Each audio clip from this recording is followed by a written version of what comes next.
You ready, Dupree? You know I'm coming. You ready, Scootie? You know what time back. And you know it's Big Sexy T. Oh, Jesus. Okay. it is sick. Hello, Get it Club Culture sexy. family. If you're on YouTube, make sure you like, comment, subscribe, and hit that bell. And if you're on your favorite streaming platform, thank you for tuning in and make sure you leave us a rating. This is episode 96. I got Scootie on the couch with me, and I got Dupree on the couch with me. And we're going to give y'all a great... We're going to give y'all a great... That's how your gun sound? Yeah. He said, it's get real up, dainty. get It's real Katie. Okay. Better to get Bow the job done. okay? Bow bow. Goes to the mall. Put it right back in my little purse. Like, Back in my little Telfeezy. okay. And proceed to drive. Yeah. How have y'all been since the last time we did pod together? Whew. It was the Black History Month episode. I ain't got no locks no more, y'all. Yeah. I combed out all my chi and it's dry. Real fuzzy over It's here. still healthy though. I can see the health. I combed them out this morning. So, Really? yes, I finished this morning. Okay. Okay. You want to explain why you combed out your locks? Everybody always got a super meaningful reason for their locks. I had got them because I was tired of doing my hair. I got a lot of hair, and that should take too long. So lately, I've been seeing a lot of cute hairstyles, and I had thick locks, so couldn't put no wigs over them. They wasn't blending in with no braids. Couldn't Chloe and Halle it, could you? Girl, I tried one style. And it was like really fat, but I'm like, oh, I want a silk press. I want to really, I want to try to be versatile and stylish. Yes. So I calm them girls down. I'm probably gonna put them back in by the end of the year though. You At least wait a year from now. did you combed them out? Like you didn't cut any of them? Oh no, I didn't. Okay. That is a myth. You do not have to cut your hair. You can didn't comb know it that. out. It's gonna take some time. I didn't know that until recently. I Yeah. thought growing up, people always tell me if you get locks, if you don't want them anymore, you have to cut them out. Most of the time, men do because they just lazy. They don't ain't take care going. of Yeah, I also don't think that they knew that they could just comb it out. that's insane. things could be Who true do at y'all the be same going? Two truths. No lie. Come on now, we're talking about men now. Come Okay. on Uh, now. Would you ever comb Dupree, yours? I see you have a new do, some fresh braids over Thank there, you. looking Shout out to nice, my looking great. hairstylist, Zendasia. Zendasia, Get over my alright. girl. okay, Have y'all seen the bro. new trend of Them is the fat. Oh. braided bald head? You saw that new style? What? It's called the braided bald head. Oh, where it's like no leave out or nothing, and then it It's just just braided, like So like Yeah. they got wig braids and they just wearing them as it's wig for the braids. short hair girls. Oh, I've I never seen mean, it. you ain't gotta be short hair to get that. I feel like it looks better with the ones that you can just tuck they in that final braid. You can just tuck it or like sew it versus having the. At one point, it starts to I look haven't like seen So wig the braid. whole head is braided, Like a weave braid. Like let's say your head, right? like But it squiggles. doesn't have any like hang time. It's braided, and it's just the head. It sounds ugly. I'm It's not. Gonna not. hold you. I swear to not? God, It's it's not. actually. If I could I find saw it on this a one picture girl, real quick, this dark skinned girl with glasses, and it Okay. looked really good on her because it's like So does it give the illusion of a finger wave? yes, Okay, that's what it's it gives showing up to me. See, like that. oh, that's a small pic. Oh, okay. Yeah. You know what? That Yeah. actually eats. Yes. That eats. But you Yeah. see what I mean? I wouldn't- well, if I it was can't. I like don't a think I short could. hair girl, I feel Right. like that'll really. That's a good like transition style to have. If Her you're- wig gonna be so flat with Yeah. you. Girl, I feel like maybe that's what Chloe and Halle do. No, Who is their no stylist? Who locks. is their? Because they look so good when they put them wigs and weaves. You can't. but even have tell you they have noticed locks. that they don't really wear straight weave? No, I don't think they They wear curly weave. have to. But it still looks Because good. honestly, I've seen girls wear wigs and then just cut the wig, the back of their wig out, pull Mm-hmm. their locks through. Same thing. Black women are the shit. Do you Okay, know me? talented. Because that looks really good. Yeah, But I'm not finna do that. I'm not finna put Yeah, a that helmet. That went look like it viral. hurt like hell though. 'Cause these bitches hairstyle- right here, a scalp squeezing hurts. through the braids. I am tender headed like a mug. You would never see me with that. I do look forward to seeing a lot of girls with their scalps braided like this. I think it's fire. I like it. It's I hope they don't definitely- overdo it though. You know how they play some shit out quick. How can you play out braids, man? You'll be surprised. I'm The so tired of different seeing patterns do my hair, bohemians. cut my hair off. People think my hair is so tired. Like my close friends and family, like, please cut it off. Talk about so No, tired. It's so much. It's tired. different patterns and stuff you just do with braids. How can you ever get tired of that? I asked them. I'm clearly on the opposite side of Well, the. I love it. I love Thank braids. you. I actually would like that. The only reason why I would start over is so I can go through this whole like braided Now stuff. you see where I'm I going. asked No, you, I would see- you want to I start see you over? going. I see you Would going you with want this. to start over? I've been wanting to just cut it off. I told you like I You wanted to did go tell me bald. that. Yeah, at the But I premiere. definitely do want to like do all these different braids and stuff. Especially with some color. Not to just do it. I've never felt you what have it a feel good like to be jawline, bald. too. Thank you. Like a really nice said, jawline. oh. Now I don't think I'm It's gonna look so good bald, but we gonna see. Different. Huh? What? She said, turn the wigs around. Turn your wigs around. She said, oh. It's Dream Girls. Oh, okay. Oh I'm my lost. God. I was lost. Hand me that black card, You Bookie. can take it. I don't think Dream Girls is a black card revolt. It What? definitely is. Yes, I it do is. know. In the It queer Definitely community is. too. Right. Where It's have for you it's been? for girls in the queer community. I don't think black men are that into Tripping. Dream My daddy Girls. know Dream No Girls. lies. I'm sorry. The way that y'all recite Jimmy the got songs soul. and stuff. Jimmy got Jimmy soul. got soul. I think I get ugly to to you, slide. Curtis? Like, come on And I now. know that movie word for word. I get to slide. Curtis was supposed to love me. I at least seen the movie How many times have you seen twice. it this year? Twice. No. Then This yeah, year. I'm keeping that black Because it was a trend to watch it and everybody you on have TikTok. to watch it every January. You have to. Why January? It's like a great refresher to the beginning of the year. Like, let me watch Dream Girls, especially during the wintertime. You cozy up with your little boo. There you are, Effie. Maybe You we been can- late. You been mean and getting Tired of your fatter bitching. all the time. Okay, maybe we could do a movie review on that movie one day. Oh, please, can we? Triple A rating. Triple I would A. be so down with that. That's such a good So- ass movie. Have you seen multiple times Baby Boy or Poetic Justice? It depends on multiple times. 'Cause Like, I have you I seen think it at some least others once have a seen it year? more than me. Is there a black film that you have to watch at least once a year? Norbit. Goodbye. I almost walked off. Norbit? So you I was just- choosing? I Put the just mic had down. this talk with my best friend. You hate Norbit? I hate my best friend is Filipino and black, Asian and black. The movie stereotypes both Yeah. cultures, Yeah. and, he And they loves that love shit. it. Yeah. I'm like, you should hate it more than me, and he loves. I know when he sees this shit, he's gonna live that I'm not living right now. Yeah. Julian, I still hate that fucking movie to this day. That and is I one of always my will. favorite movies Who, Miss of all Ling time. Ling? No, Miss Don't. Thing Thing. All time. Really? Yes, All all time? Top That's your- five. Top five. I would have Really? thought Yes. something more. I don't. Wow. You're so I know, very awake and woke. serious. And Yes, yeah, I I know. would've I thought know. Malcolm X, the like I don't I'm a know. star or some shit. Right, fucking That's a huge the misconception. March on Selma documentary. I don't know something, but I don't fucking know. That's a huge misconception. I Only see. the people that get to know me get to see the goofy side of me. Like you really, like, The I ain't- Denzel Washington I'm Malcolm so X. disappointed. Norbit You have is no one of the idea. greatest movies of all time. Norbit There's is not a nothing iconic horrible about As far as movie. comedy, it is It's so that's stupid. where at least it lacks the most in Yeah. comedy. What? It's terrible. Okay, well, I have a confession in. Don't mess with the Zohan. It's so funny to me. I haven't seen that enough to Okay. judge it. But you- I wouldn't say so funny, but I would say it's White funny. Chicks. White Chicks is White funnier. Chicks is always White gonna be Chicks is hilarious. funny. But I think that's definitely a like- black thing. I like Eddie Murphy, but if I'm being honest, sometimes You're not that funny to the me. comedic roles do not do it for me. I love I Eddie like Murphy. Eddie Murphy, young I still Eddie would love Murphy. to work with you. You are an icon. Please don't blacklist me because these days celebrities are so Norbit? sensitive. When Like we get Beverly critiqued. Hills Cop, good movie.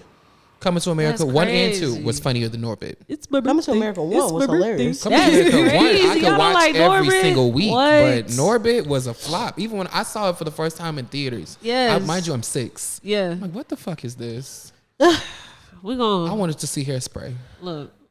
See, Mm-hmm. I guess it be being, know what being you black know. is a monolith. It- You feel me? Ain't just one way, cause Okay. obviously your taste is a little lacking. I know. I'm just saying. I'm just saying. You know. Whoa. What we won't do is that. Drama. Norbit is a flop. Enjoy your flop movie. Okay. Oh, God. All right. I'll take it. Yes. You like Baby Boy? I better than Norbit. I do. Wow.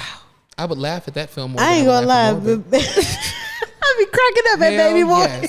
Because you realize the context of Baby Boy. I'm like, this nigga's only 19. Why you so bald? Mind you, at 19, if you ain't got a job, you shouldn't have 2 kids. I agree. The mama was right and wrong under some aspects of that film.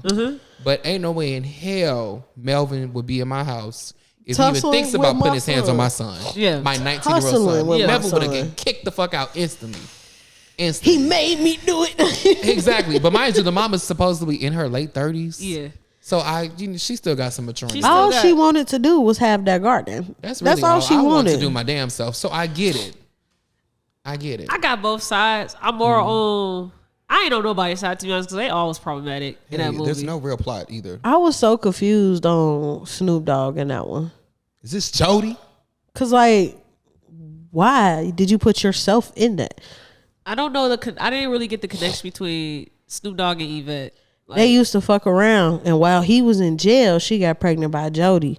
And so Yvette had to be older. She had to be like 22, 23. yeah. Yeah, Because there's no way she lived like- that much life, had a job, had an apartment and a car, 2 niggas, one in And 2 jail, and babies. you only 19 too, baby.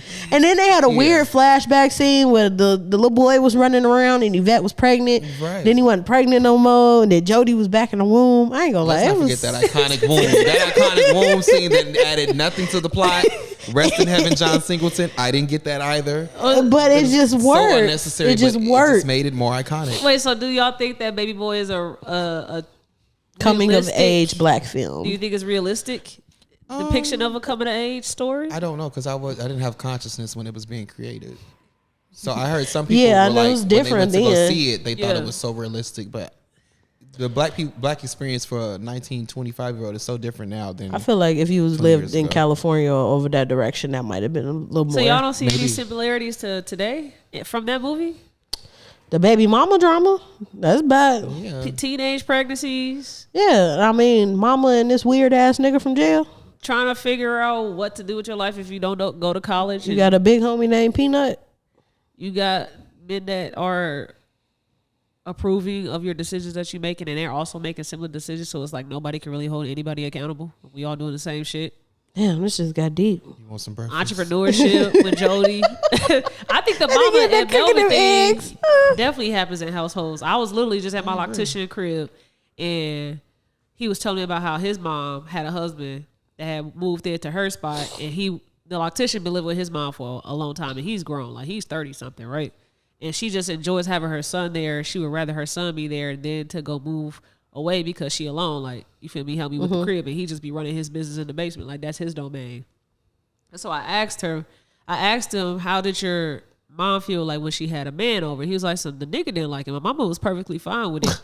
He wanted to, like, he was snitching on me when I had company over, like, and my mama would tell me, like, hey, so-and-so snitching on you. And she don't care. Like, she trusts me. How you What gonna is tell snitching on if a you don't grown care? man that he got company? What is snitching if you don't care? Because it's the fact that you're coming to tell my mom about something that I got going on when she's perfectly fine with it, but you thought that it would be different situation. You didn't think that she was gonna be okay with it. So why are you coming with her to tell her about people that I'm having here when she's okay with those things? But I guess you needed to just test the waters to see if this would work. See, I don't like him. You trying to don't push like me who? up on my I don't mama like shit? the man that the mama brought into the equation. That's 'Cause Melvin. That's her husband. That was Melvin. I never said I liked Melvin. Yeah. I was asking, Yeah. do y'all see how it could be similar to I do. yeah. that I movie? But I'm saying the mama married that nigga. I hope not. They were married, Word. Keep were Right. they're not together Keep anymore. it moving. Beautiful. But she should have right. seen that shit. But let's actually get to the agenda of the episode. So there was another viral interview on the Shannon Sharpe Club Shay Shay platform, right? Hey, the new Wendy Williams. The new Wendy Williams. Is the new Wendy. Messy. Messy boots. Okay. So Shannon Sharpe had amended Seale, and she came on his platform, Club Shay Shay, for an interview. So I wanted us to give our takes on what did you see, what did you like, what did you dislike, what are some takeaways you had from that interview? Well, so many. I mean, it was 3 hours of my life that I did appreciate that I don't mind not getting back. Yeah. The first one is more on, we'll start light, then we'll get deep. So when she called out her boss at Series XM, I would just like to call out Miss Amanda Seales, because not every black man with a little chain and a high booty is messy, Miss Girl. It's a high booty right here. And I don't like big chains because they get snatched easier and I stay out the way. I ain't Okay? gonna lie, she ate his ass. She did eat his ass up. But, hey, I understand why she went on the Shannon Sharpe platform to speak her truth about whatever she needed to talk about. Yeah. Because he has a popular following. He is really the equivalent to Wendy Williams just on YouTube, in my opinion, at this time. Okay. So for people saying like, oh, she shouldn't have did that because she knows he doesn't have the range to handle her. Yeah, but she's also a celebrity, and celebrities need big platforms to promote whatever they got going on. Obviously, she's on tour right now. So she knew she was going to eat him up in the interview. She knew it was going to be a walk in the park. He didn't know that because he doesn't have the range to handle an Amanda Seales, and it showed throughout the 3 hours. And there were so many gems that were dropped that I appreciated. That I don't understand why those didn't get more attention, but people are so much more focused on the Issa Rae issue or the discussion she had about being on the spectrum, which I appreciate that going viral because I feel like that needs to be, you know, more heavily talked about within our community. Why is it taboo to be on the spectrum or to have any type of disability? I'm gonna let you guys talk and then I'll give some more notes. Well, first off, I appreciate the fact that she didn't let Shannon dictate the conversation. He can't. Like, several times she corrected him where she was like, okay, well, and I did feel like he was diminishing some of the things she was saying. Without a doubt. Because, like she said, it's my experience. So you can't ask me my experience and then tweak it and tune it to where it fits your conversation, because that doesn't make any sense. I really do like how she talked about with the school situation, because unfortunately that happens more often than not. As black kids, when you go from one school to another school, and let's say you in a transition period, you do get picked on. You do have problems. I had that situation. I had a teacher that for some reason wanted to just see me fail all the time. Yeah. All the time. Yeah. Like, I think I stayed in detention 3 out of 5 days. And it'd be for simple stuff. Like, what's those simple things? What's one of them? I'll finish some work, or I'll finish a test before other people. I'll put my head down. Okay. Or I'll lean over, you know, and maybe, you know, sometimes yes, because I'll be texting or something like that. But I'll be out the way. I got in trouble because I was doing another class's homework in there while everybody else was taking tests. Okay. What type of shit is that? Especially if you finish the test. That's what teachers will tell me. They'll be like, well, shit, if y'all finish, don't start talking. Do some other work. I know you got other work in other classes. Do something else. I do like how she spoke on autism, because it does often go undiagnosed in black women.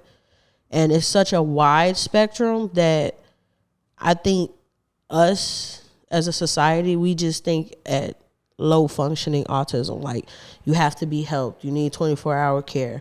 But they fail to realize that there are so many famous people, normal people, not even normal, everyday regular people, right, that have high functioning autism, and it can be anything from, like she said, she got tics. Yeah. So she'll just line stuff up, or she'll doodle.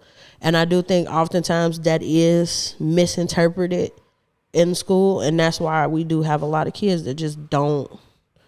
It seems like they don't get the attention that they need and the help that they need, but I think everybody just assumes it's a delinquency issue and not an actual, hey, I need help. Yeah. But it's not what you consider as a functioning disability, you know? So what does you two's opinion change if you know that she self-diagnosed herself to be autistic? Well, I was going to get to that. I personally, I'm not going to go on a platform and say like, oh, I'm diagnosed with depression, even though I've never been clinically diagnosed with depression. Yeah. There's some symptoms of depression, but even I know until I go to a doctor or professional to diagnose me, I will not say that I have whatever disability or disorder.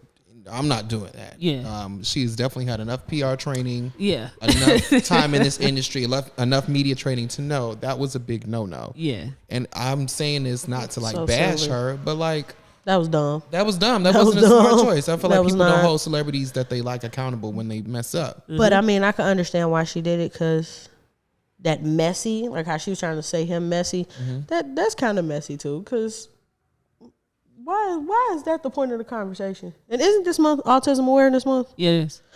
You know, so it's kind of like, oh, all of a sudden you got autism. I feel like, one, Amanda, stay your ass off WebMD. Stay your ass off WebMD, please.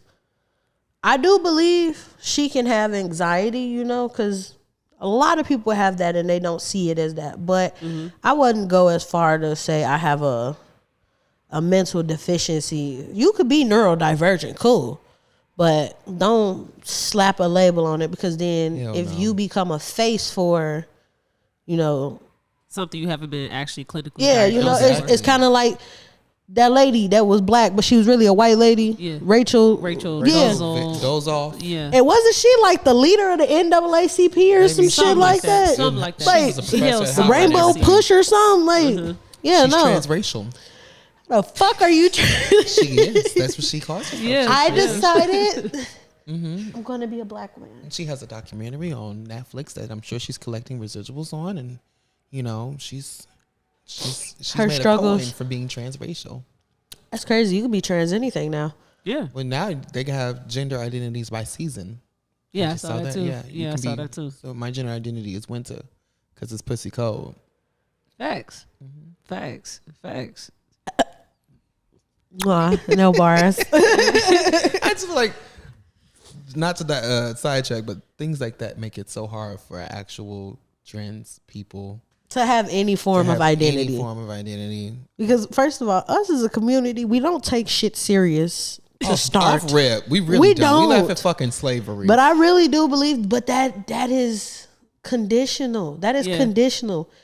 Our genetics have been changed so much that I feel like us as black people, we only know how to have comedic relief for super intense situations. Not all black people, but that's a running thing amongst us. Like, I was cracking up at my brother's funeral, and that shit don't even sound right coming out of my mouth right now. Girl, tears from sadness and from laughing. But that's how we cope. Yeah. That's a horrible coping mechanism. What's your opinion on the whole Amanda situation? Or what did you take away from the interview? I'm gonna go on record and just say this. I don't think that Shannon Sharpe is a good interviewer. I think that he has a lot of weaknesses when it comes to curating conversations. Because because the Cat Williams interview should have been the moment where people were able to see on a magnifying view that he's not that good at. I think he just nitpicks. I think he reads off his cue card. Well, heavy on the cue card. I think he reads off his cue card, that's what cue cards are for. But you also should be able to listen to what the person is saying to you, give follow-up questions about that. And if it's not on that cue card, adjust to what the actual conversation, how that's flowing. Have you ever seen, you know, when they do their mid rolls? How you do their mid rolls for their podcast, for whatever the brand they're doing? Yeah. He reads off of the cue card so fucking hard to the point where he's like, yeah, and NetSuite will definitely get you together because I think he has a teleprompter. That's even worse because he tries to keep up with the words, and I just be like, Shannon, speak from your heart. Shay Shay. Yeah. Some things you can't just speak from your heart. He gives Shay Shay vibes so and to his defense, he has been on a debate show for the past umpteen years with Skip, so he never really had to interview. Yeah, it was always a back and forth. So as soon as you leave that platform, you jump right into interviewing people. You should have taken some time to practice. Yeah. Training. I think because he has such a nice, diverse lineup of people. Like he only has really relevant people on his show in some aspect. Yeah, whether they be controversial at the moment or soon after they say something that brings it up. Yeah. So I think a lot of that overshadows the fact that he doesn't really carry conversation well. Yeah. He carry conversation like he just talked to the homeboys. Yeah. And that's cool, but sometimes, you know, it's good to have an even mix. Yeah. Yeah. Like have you heard of Shits and Gigs? Yeah. I like how they, even though they have a push and pull conversation with each other, when they bring people on, they're very tuned in with the guests. It's not so much, I feel like because blah, blah, blah, blah, blah, blah, blah. It's, this is the guest. This is why we brought them. Let's talk about this. Then I'll give you a little pushback, you know? She should do T.S. Madison's show next. Oh. I feel like T.S. Madison would have had way better questions. her and Craig would have really given Amanda some justice as far as. She should do the Club Culture show next. No bullshit. Come on, Miss Amanda Seales. Because T be fucking me up with these questions. I like you better than Issa Rae anyway. Damn. See, we not gonna talk on Issa's natural wig. No. Don't get me wrong. Issa Rae eats, but I'm finna be the bad guy. I've never watched an episode of Insecure in my life. Oh, my edges. So does that hurt more than Norbit? Hell yeah. Okay. Hell yeah. I watch Insecure every fucking summer. I know only like certain memes that come from it, and I know that girl that was her best friend, that bitch ain't shit. Molly?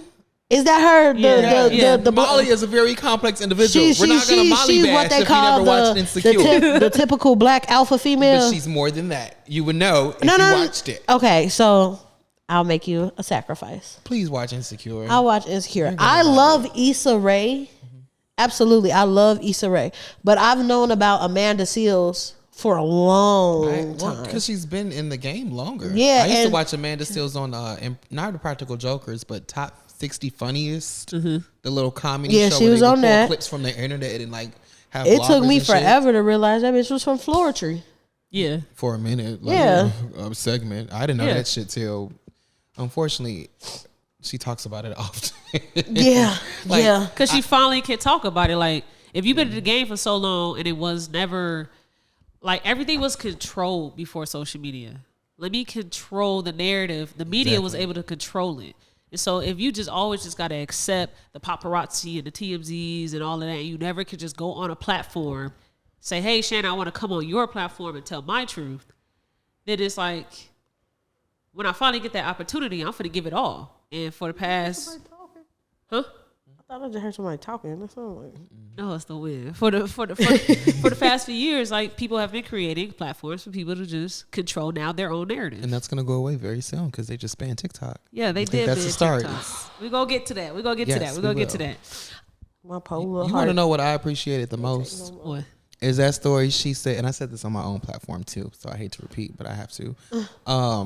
When she talked about Saronis Jackson and how she ain't even fuck with dude like that. Yeah. But she looked out for him because the cast and crew was kikiing in his face, but talking about him behind his back about allegedly being a deadbeat daddy. Yeah. So she took the time out of her day to tell this man who she don't rock with, like, hey, you may want to address this because them girls is fake as hell. Yeah. And when the time came for that energy to be reciprocated, he talked illly on her. Mm-hmm. And I'm a Chitlin circuit actor. I'm just being so honest right now. I haven't reached the heights of Amanda Seales or Saronis Jackson or anybody who's been on one of those big ass lots in Hollywood. Mm-hmm. I've seen it from the Chitlin circuit, and I probably will see it until I reach the big ass Paramount Studios. An entire cast will kiki in your face and be a bunch of and when you leave that bitches. dressing room, they gonna dog you from the way you sing to the way you dance to the way you dress to the way you stank on Tuesdays. I've seen it from the entire cast, your director. Yeah. These bitches is fake as hell. Yeah. That's why I love my mama say your job is to get your check and go home. The performing arts is a... It's not even just the arts. It's just... I think it's competition, period. People just be...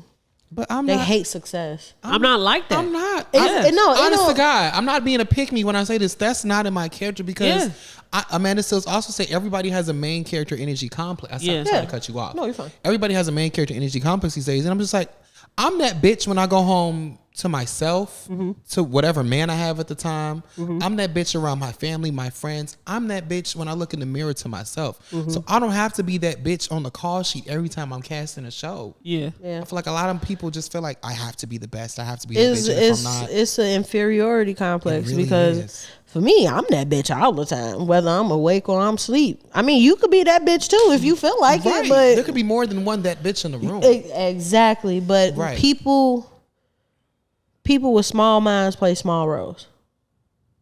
You always gonna be a hater if you don't never see that a motherfucker can't never be you or do you like you. Period. I learned that from my mama. Nobody can ever do you better than you. So shout out to if you, girl, Lala be dropping gems, okay? I'm gonna give another perspective to what y'all saying. Oh God, here we go. Because I personally don't like this main character energy that everyone has. I hate it with a passion. And I hate it with a passion because it's like you totally forget that there's other people that have their own individual life. Yeah. And when it's your turn and the focus is on you, fuck everybody else. And it's good in moments to be like that. But all the time, it's not good to be like that because we do all have our own individual lives. Mm-hmm. If we say it for a specific movie role, everybody has a role. Yeah. Completely. Somebody is going to get that main bitch role. She's going to be the lead. He's going to be the lead. You're not. You're a supporting cast. So in this moment, you're required to be the supporting cast, and it's not main energy time right now.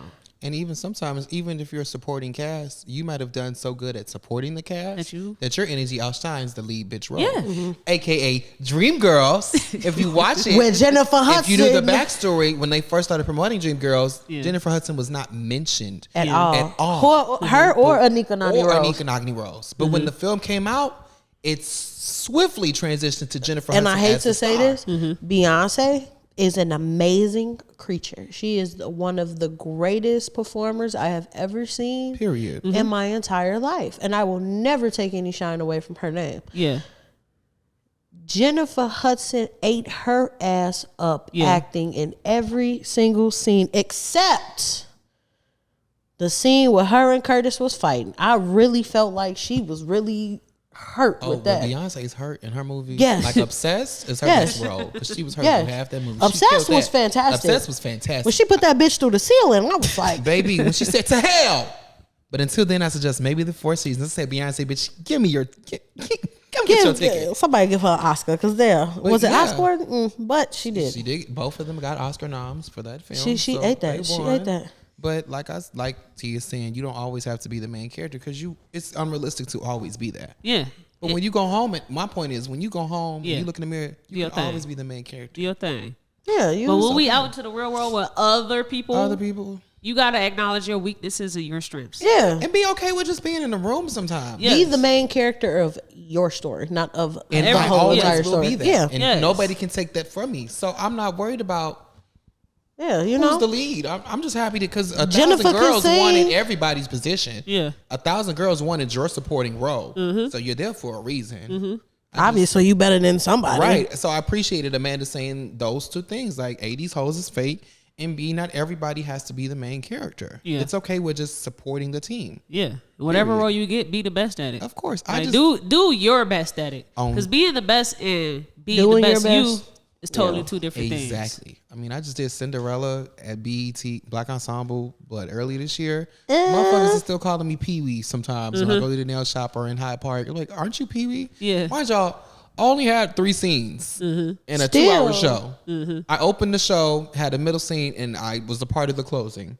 So I did my shit so well, a supporting character. Motherfuckers, aren't you Pee Wee? Yeah. So like that goes to show like, and I am. You want an autograph? I am. Now, I wanted to talk about specifically Shannon Sharpe speaking on racism with kids.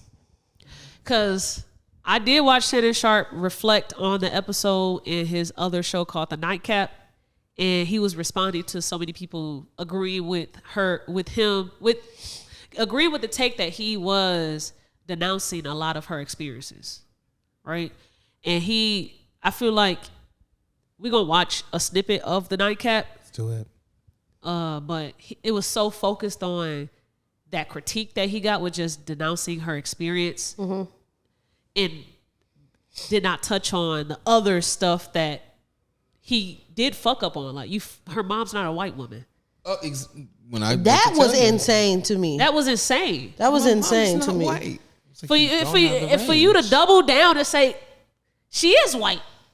Okay, well, she had a white husband.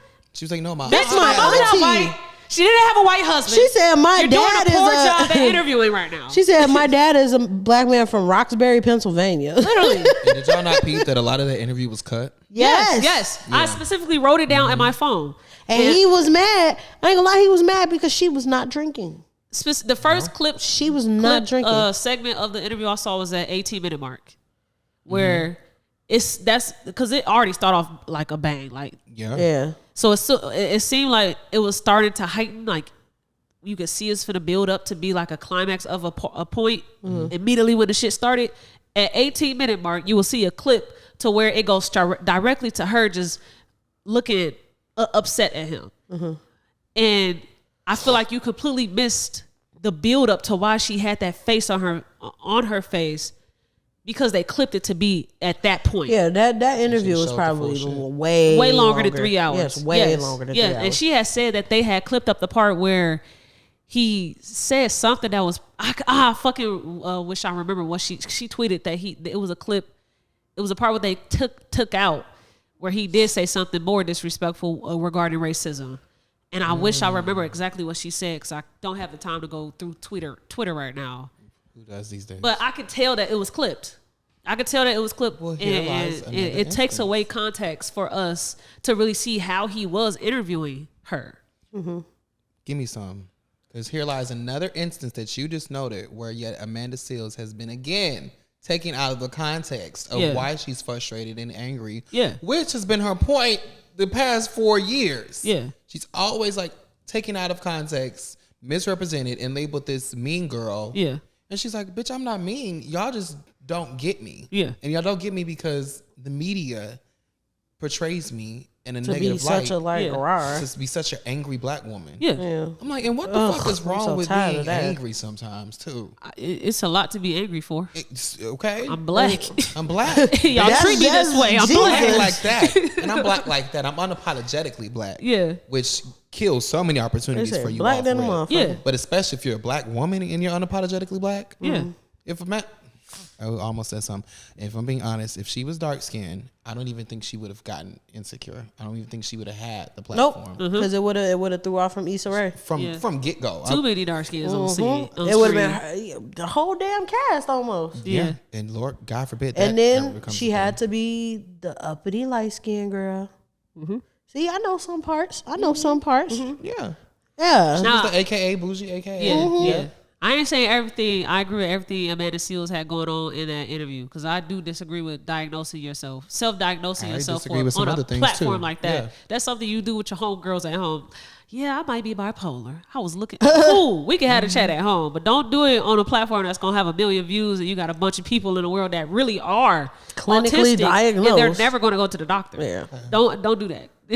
But I don't. Yeah, I think a lot of stuff from that interview should be taken away for you to reflect on, instead of you trying to like figure out who's more the right, who's more the wrong. That ain't the place for that with that interview, because they both had their flaws in that interview. Yeah.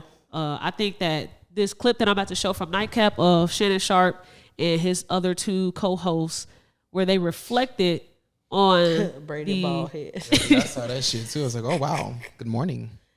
Oh my God, it's Ocho Cinco. Yeah. Ugh. So Ocho? yeah. He don't look too good.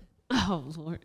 He look like he on his way up out of. Oh, God forbid. You know, I'm gonna play I said that with so much care. I this really did. video and stop it at a certain point so that we can respond to it. Always look at him. He always yelling. With the finished product. But I ain't got no problem with Amanda Seales. She was great. She's very funny. She has, and I do believe some of the people have done her wrong. And I think a lot of, because that's what you deal with. We all go through it. Dealing with men or women, you're not dating them, you're dating their childhood, their past traumas. That's what you got to get past. So I'm excited. I was excited to have her. She was great. She taught me a lot of things, but she's highly educated. She's real versed. She can sing. She's a comedian. She's a writer. Is she married? No, she's not married. She's not married. The same day, huh? I mean, yes, I'm listening to you list all the qualities that she has, and I'm just curious if she was married, because that sounds like that's a great catch for someone. Yeah. No, that sounds like some flaws for some men.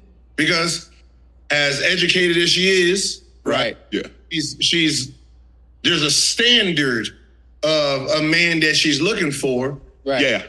If it's not on the same educational level as her, she's gonna Right. down on. And but that is, if they're more educated than her, then they talking down to her. Right. So these are the type of women that will typically be single because they can't find an equal partner to. They are. She wants someone that's versed. She wants someone that's inquisitive. She wants someone that wants to travel. I mean, look, to each his own. You want to take the lead? I just feel like it's a myth that there are no well-versed black men who can handle a well-versed black woman.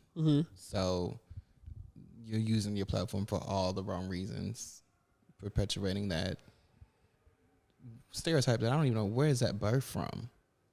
I don't get it, because I know some 24, 23-year-olds who could definitely give Amanda everything that she wants and needs in a man if it comes down to his intellectual capacity. I mean, that's the issue, because what if she don't want to date somebody 20 years her?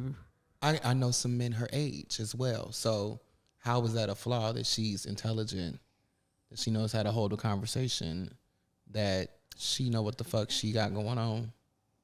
How is that a flaw? I'm confused. He said it was a flaw. Yeah. He said it was a flaw because men don't go to women for their degrees. Like, I'm not attracted to you for what you accomplished with your education. So technically you doing all of this. Do you believe that? And I don't give a fuck. As a woman, I think my opinion is discredited because I'm not a man to say, hey, this is what I'm interested in. But I have heard this be a thing where men do not fucking care about if you have a bachelor or a master's or a doctorate. Well, maybe we need somebody else in the room, because I'm a man who's attracted to men, and I do care about what you got going on for yourself. But you're attracted to men, so you're not attracted to women. That's what I'm saying. Maybe we need somebody who is attracted to women and is a man in this room. Scootie? Maybe this isn't. Maybe I don't have the range for this. You do, because I'm gonna ask y'all a question. Okay. Hold on. In the words of my good friend Natalia, sometimes men just need to shut the fuck up when it come to what the fuck women want and say. Because for you to sit here and blatantly say, well, she feels like, how the fuck do you know how she feel? True. In the interview, they did talk about her being single.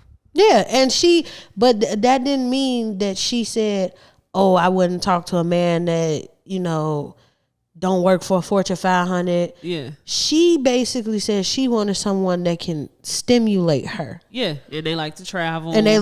You don't have to have 4, 5, 7, 8, 12 degrees to have a conversation and be an intellectual being. You don't have to have that.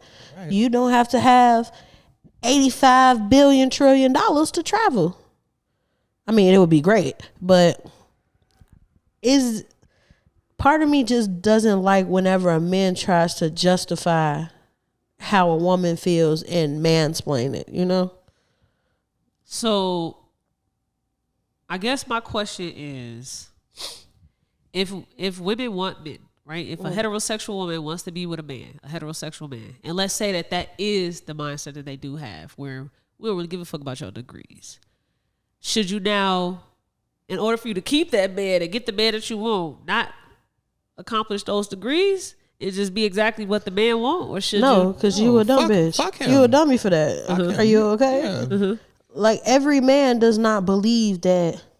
Oh, she got a fat ass and a pretty face, I'm gonna keep her down. I don't give a fuck what she got. No, there are men out here who wholeheartedly believe, I don't want to be with a woman that doesn't have no type of intellectual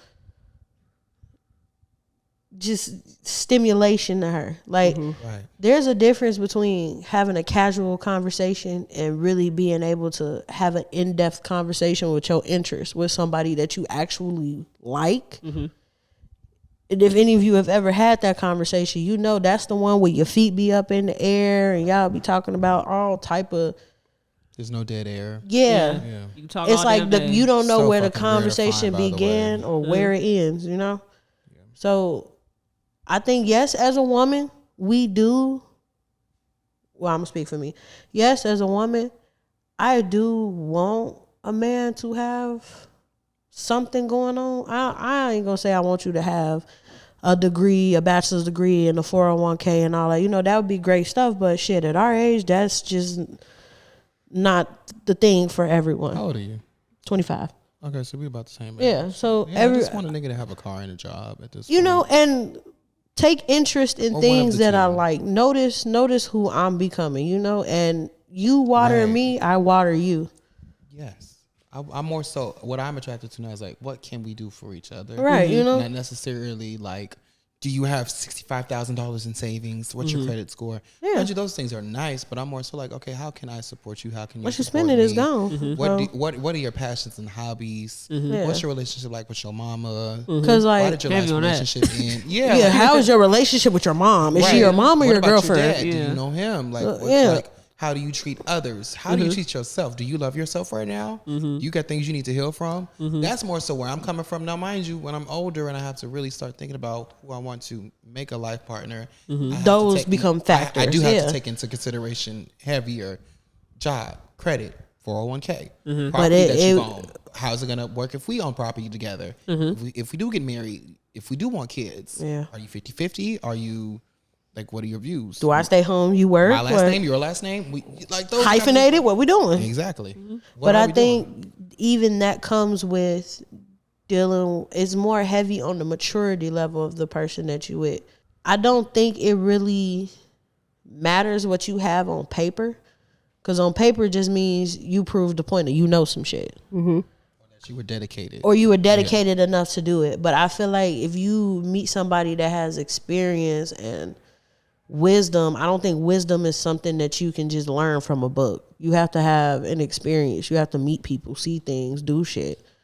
You have to apply what you learned. Yeah, you know, you have to apply it to an experience, and then I guess you could say create the lesson from that. Because the real school often starts the first day on the gig. The first thing on the job. For me, my first like job in communications was like, oh, this is the real school, bitch. Yeah, because nothing they teach you will ever prepare you for what the fuck you really finna see.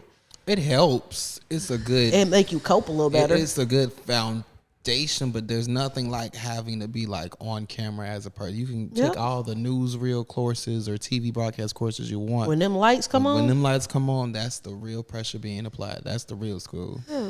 Yeah. So... I'm tired of speaking about dating and relationships. I hate that topic with a passion because...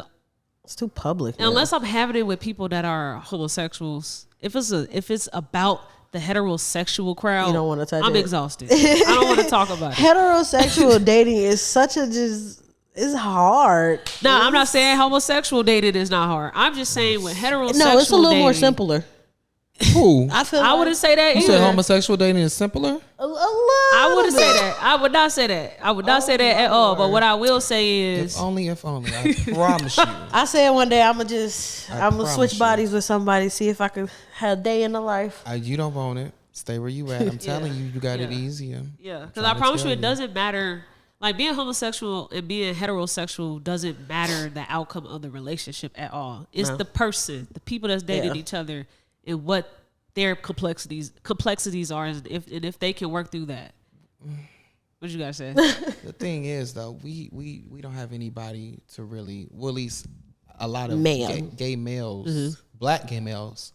We don't have a lot of elders to look up to as far as to teach us how to love one another in a relationship setting. Women don't either. There's no stud Bibles because a lot of us Bibles out here either. Exactly. If it make y'all feel any better, unfortunately, this generation, our mamas didn't teach us how to love correctly. That's why I'm exhausted speaking about heterosexual relationships because y'all had so many examples in front of you.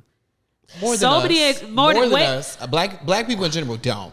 Let's keep it a spade. I'm saying bad or good. We've had examples of people. Yeah, there's never been much representation for the for LGBT for the LGBT community. It's not. So for you to still have the same fucking issues that have been presented in heterosexual relationships since the beginning of us actually having like a study into relationships, there has to be something wrong with the way that you all are dating and building relationships. You popping balloons. Huh? You popping balloons. Popping balloons and shit like... What? Oh my God, that's silly shit. 20 women versus one man. Like, and meanwhile, our white counterparts are getting married and getting property. I don't like that. I don't like that. I don't like that we keep comparing ourselves to white people and other races. Well, I give grace sometimes, and sometimes I don't. I What I'll understand why say we is- are still warning, because we are the only race of people where the government has truly targeted to erase our household in more ways than one. Ooh. So I do give grace. I'm finna catch an arrow to the heart. You don't see it in Hispanic households where you have Somebody who undocumented has and some of documented immigrants. everything in him, Yeah. I often don't just speak for the black people. I think that's our issue. We always generalize things when we really need to have conversations with others, because all races have the same issues, but it just looks differently. Yeah. Now, like, we didn't have the crack 80s separating white men out of the household with their white wives and stuff. White wives. But those same people had to go off and fight in war while their women stayed at home and they couldn't work, they couldn't own property, they couldn't vote. They just had their own shit. Now I'm not saying it's I like feel like our issues. shit was a little, our it's shit was different. way always worse. worse. It's always different. worse. It's different, but they have their own complex issues too. To keep saying like we the only ones that got issues, No. and we need, like, that's wrong. We ain't the only one that got issues, but the problem I think is we are the only group of people who can't get their issues solved. That's wrong too. How? Yeah, I'm gonna have one of my Hispanic peers from college come on and talk about I mean, no, I'm talking about people of color. I'm not talking about just black people. even white people. I was Shit. literally I was getting a facial done. So they can't get their issue solved. We can too. Like They they should have a little issues easier. that are not solved either. It's a little easier. It's I'm listening. I don't remember her name, Gwyneth, but I don't know her last name. She's a white woman actress that has like, she's known. So if I was to go figure out her last name, I could pick her up real quick. But she went on a summit in LA and she spoke about how she wished that she could be more like her black female friends when it comes to dating, because she feels like they really have a sense of liberation and self instead of feeling like they had to model their entire life towards a guy. She says that there's competition between white women with choosing a mate. Now, yes, that can be solved in a household by telling your white daughter that you do not have to just choose a man, build a family with him, even if you don't fucking love him, because that is things that they are taught. Why y'all think that they're getting married as soon as they are in college? Why do you don't know how much they fucking cheat on their wives? White men cheat on their wives. That's You know such how a much lot. men cheat? Yeah, because it's not a race issue. It's a human I know. issue. I just validated your point, but that was funny. And we Men just just this be is that main cheating. character energy.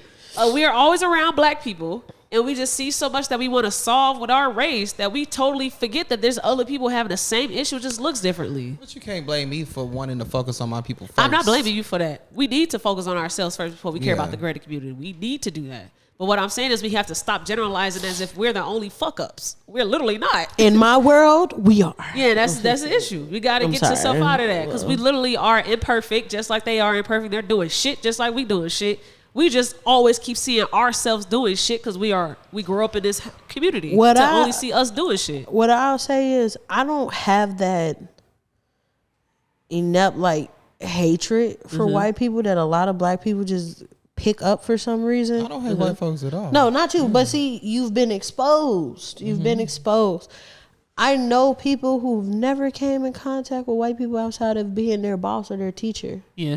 Like, I have white family members. Yeah, my auntie Janice, shout out to you, girl. Because, she saw the episode, too. Man, what we getting at with this? She Keep going. Because she had something to say. What auntie had to say? She was like, I'm talking squabbers to you, baby. she was, okay, big Tina Marie. She said, first of all, tell her. Uh-oh. She said, I may be white, but my man is brown. I'm okay. Auntie, I'm booty hole okay. I don't know what that meant, auntie. Pink. She's got out. But I do feel like that, it's just you are correct. We do generalize our problems to ourselves, but I also think we've just been taught to do that. Like, we've been taught to be, we have to fix the black people plight, but it's just like, no, it's the plight of people. It's the plight of humanity at this point. I mean, it's black people plight, but yeah, it's black people plight, but we don't stop with it's just not. our plight. That's what I'm saying. It's not just. We ain't the only my ones with shit a plight. is the only thing that's That's not what I was saying. I was saying when it comes down to trying to erase the black household, that is the reason why we popping balloons in 2024. It plays a part. You get the crack epidemic, HIV/AIDS epidemic. Yeah. Fucking slavery was a very long time. Yeah. And we're still feeling the effects of that genetically. Yeah. Trauma-wise. Like, we're still suffering from. I'm not saying Hispanic people don't have issues with the erasure of their households. This is very true. I'm sure even white folks our do. shit just on But I'm front saying street. ours comes from our own government trying to fuck us up. So of course we're popping balloons and doing all this other shit compared to our peers because we've been the main target. You really hate them balloons, don't you? It's just an example of one of the many distractions and many. Man, I don't even know if it's a coping. I don't fucking know. I just know some shit ain't right. At this point, And it plays a part into the government being anti-black for centuries. we going out ass backwards. I want to be clear on what the point that I'm trying to make.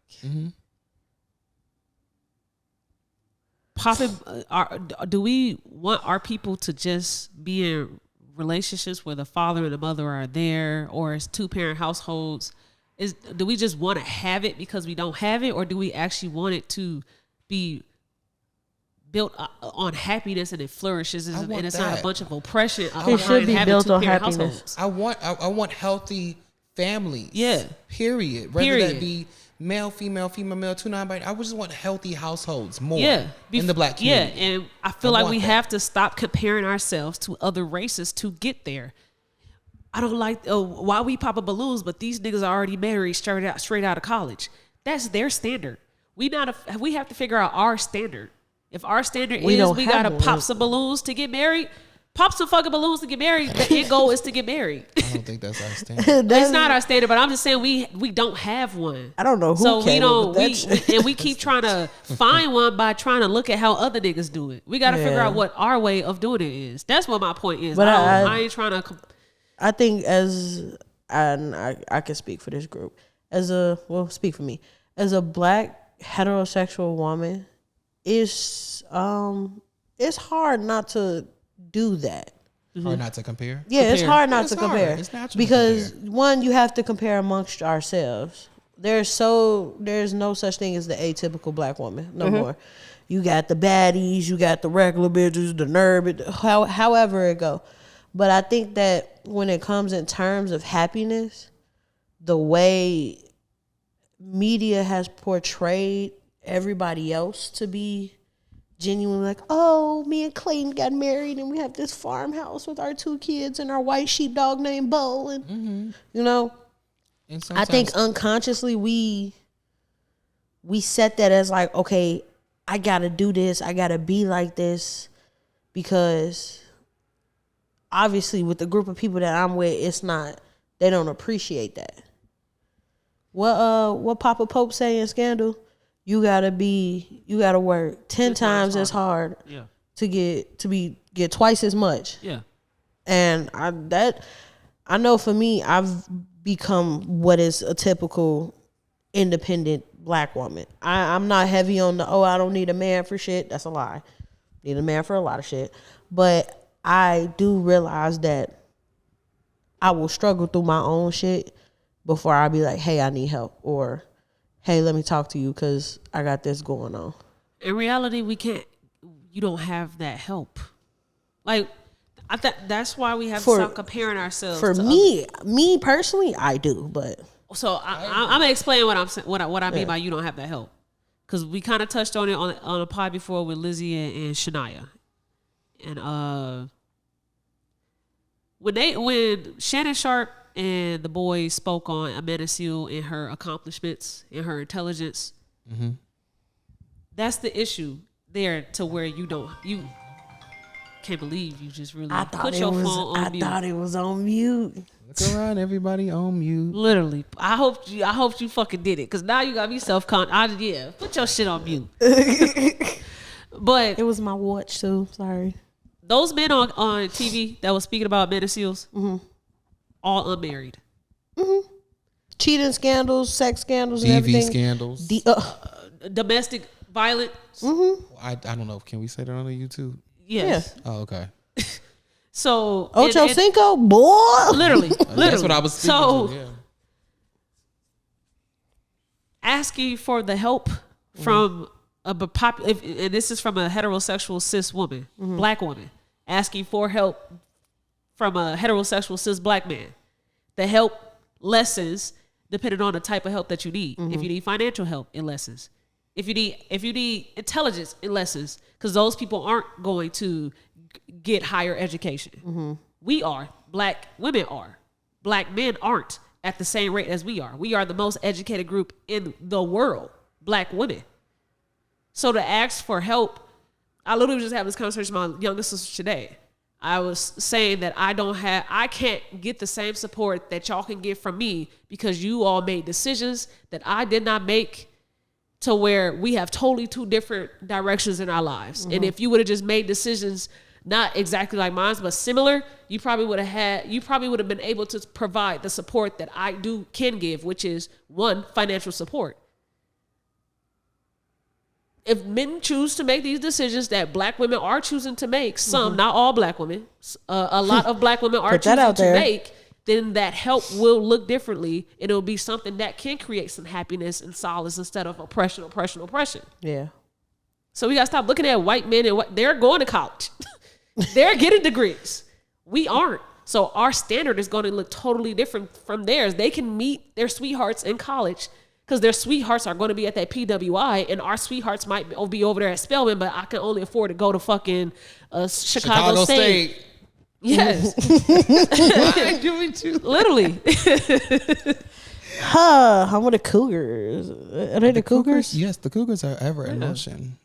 Shout out to CSU. And everybody don't got to go to college. You can literally graduate high school and figure it out and figure out what you want to do. It worked for some people. But now you're doing that, and you're 18 straight out of college. I'm 18 straight out of college. We don't need to be fucking in building a life together. We need to be figuring out our individual lives first. That's okay if you do, though. You can, but you probably shouldn't. If it happens and it goes good, that's different. Congratulations. But actively trying to create a house and a home at 18, and you don't have no recollection of a regular house and home is you got to go around the block a couple times before you part. So my question is, at what age or what experience should you start looking to build a house and a home? Because people look at me like I'm crazy when I say, like, I would like to be married at some point in time in my 20s. Ideally, without these systems that has been created from people way before us and these laws and legislation, it should have been whenever the fuck you actually feel like you can. But because we have to go through the education system, graduate when we're 18, then choose where else we want to go so that we can now go work for somebody for the rest of our lives until we retire. Like that's the map that was created for us, and we have to do it this way, or we got to figure out a different way. Get married in your 30s. Yeah. I think that you need to just wait until you literally can't afford to live on your own to actually start wanting to create with somebody else. If you know that the only way for you to not be homeless is to live at your mama's house, why are you creating life with another person? Because now you two, who both will not survive if you didn't have your mama or your daddy house, y'all finna go move in together with that baby. Because y'all don't want to be at this home that y'all grew up in. Y'all want to move in together now, and y'all barely know each other. Y'all finna move in together. That just is not ideal, but you're doing it out of survivorship. Yep, circumstantial relationship. Yeah, so basically, when you're at the point of full independence. Do you go do your thing? Yeah. Okay. Now you can. While doing that, you are thinking about building this with someone else. Mm-hmm. You're not just doing it solely for yourself, because you would like to. If you know you would like to share this with somebody else. Okay, maybe I don't need my credit score to be the perfect 800. Maybe it just needs to be 615, and my other person, it needs to be 675. No sixes, thank you though. We'll do 7. Pull that up a little bit. Cool, but I'm just saying, like, you don't gotta be perfect to now start to create with somebody. Get yourself in a great position to where y'all actually can build off each other, and it's not like you gotta have some shit to offer. Yes, you ain't got shit to offer. Yeah, no. If you can't bring the table and yourself, literally. And we want to sit here and talk about high value, low value men and shit. Like, y'all can't offer shit to nobody. What do you bring to the table? Why we just can't have 2 tables? Let's have 2 tables. Or y'all can help build the table, but just make sure that y'all not helping because y'all straight out of college or straight out of high school. You don't want to let your mama and y'all struggling. Like, that's not ideal. Don't do that. Because that's going to lead to unwanted pregnancies. That's going to lead to, it could lead to shit that you probably wouldn't have done if you would have stuck to yourself and get your brain settled and figured out. Like domestic violence. If you look at the statistics of people that do commit crimes, it's young people. As you get older, you commit less crimes. When you're young, your brain is not fully developed. You're just doing shit. And if you're doing shit out of survival, you're probably going to do decisions that you wouldn't have made if you actually had resources and more stability. Yeah. All right, T, eat them up. I hate talking about relationships. Eat them up. You keep trying to jump around the fucking common denominator. You young as hell, you're black, the world is against you, and you think that, well, these bitches ain't fucking being faithful or they over here want to be city girls. Nigga, you're young, you're 22, and you ain't got shit going on. Go figure out some shit. And the same with the girls. Like, you want a nigga to buy you some Birkin, and you got a 550 credit score. Like, and we over here all... Oh, my God. Or no credit. I'd rather have no credit than a 550. You hear me? It's stupid. Like, this should be stupid. I'm so glad gum with that this podcast is not a dating podcast. I would hate it here. Yeah, it would get boring. So, you created this shit. I know, but I could have been the next fucking podcast that's dating another one. I hate it. I hate listening to that shit. But it's good to have a conversation about it once in a while. The types of conversations to have, yeah. I like this conversation. I don't want to, these types, not the ones that we actually do get. They be like, not no Otto Cinco shit. Yeah. Shut up, I would never take no shit from. You got on women's buffs. I'm not talking to you. The hell. So we're gonna move on to the next topic. Let's get it. Let's go. Okay, so I wanted to ask y'all what I did want to speak on the TikTok ban, but I just feel like that ain't really newsworthy. Yeah, I don't think they're gonna ban it for real. Cause I don't think they're gonna ban it for real. The girl said the same thing about an app called Vine back in the day. Did Vine get banned? Now? Yeah, you have to change your VPN to keep Vine. I thought Vine is gone. She's gone. She's gone, girl. Vine's been gone for a while. It's gone. I'm gonna do a little research on Vine because I thought I can't download it. I gotta figure out why Vine got banned. You didn't know that Vine got banned? No, I just thought that Vine turned into another platform. She said, "Fuck a Vine, bitch." I'm gonna just click this to see if I see something that could make sense. How did it fail to meet market needs? It says it was limited by the 6-second looping. You couldn't do much with that shit. Some of them videos are longer than 6 seconds though. No, it was always 6 to 15. Yeah, it was never what it is on TikTok where you can do 10 minutes, 30 minutes now. They didn't monetize. Y'all don't people think make it's gonna sense. get deleted? No, so Vine can continue, not Vine, but TikTok can continue if they sell their app to someone else. I think he's gonna do that. I don't think he wants to do that, but I think that if there's a way for him to still have some type of rights to his app, like still be a part of the purchase, I can see it happening. But hey, this is America, and they hate when they can't make no money out of something. They hate when they can't control something, so they gonna figure out a way. So many other issues, but TikTok is yeah. We'll come together for that. That's gotta go. Yeah. Fuck inflation, fuck homelessness. Yeah. Oh God, don't get me started on inflation. I'm like all the issues that are affecting us today. More unity from both parties. Y'all just ignore those. The Chinese are making too much money off our citizens. They've been making money off us for years, not just from TikTok. So if that's the case, then I mean, I get data breach is an issue. I understand that, but it just makes me look at them so much more sideways because I'm like, there were so many more pressing issues. I don't think Vine was banned just from reading these little 5 tick. I know I can't download that bitch. They couldn't compete with the other apps that caught up to what they were doing. Like Instagram had longer videos now compared to the 6 seconds. It says that Vine wasn't willing to test monetization options, so you couldn't make money off the shit. That's where they fucked up at. Well, my bad. Because a lot of the best creators came off Vine. Yeah, a lot of them. Yeah, and then they just moved over to Instagram or YouTube. Yeah, DC Young Fly, all of them was on Vine, and they just moved to Instagram. I just don't want to see it go. So I don't want to see it go either. We need TikTok to be honest. Instagram is a safe space for monitoring spirits. I get 10 times more support on TikTok than I do any other platform. Yeah, that's because they open up their algorithm to be based off of what the people want to see. Now, obviously, there's some underlying shit on the algorithm. Oh yeah, but with Instagram, it caters to the people that's putting money into that app, like the companies that's putting money into that. They cater to that shit first before they actually just let you. Your shit might pop up on the Explore page. Like, yeah, I would like to skip past that topic. Vine walked so TikTok could run. I did want to talk about Nicki Minaj had a stop in Chicago. She did, and you went to her concert. I did. How was it? Time. Gag City I was gagged, if I'm being quite honest. Outside of personal choices, we gonna get there. But as a performer, she is definitely growing. And I was gagged. She's growing? The night I went, April 24th, 2024. Yeah. I went in expecting to say one chop.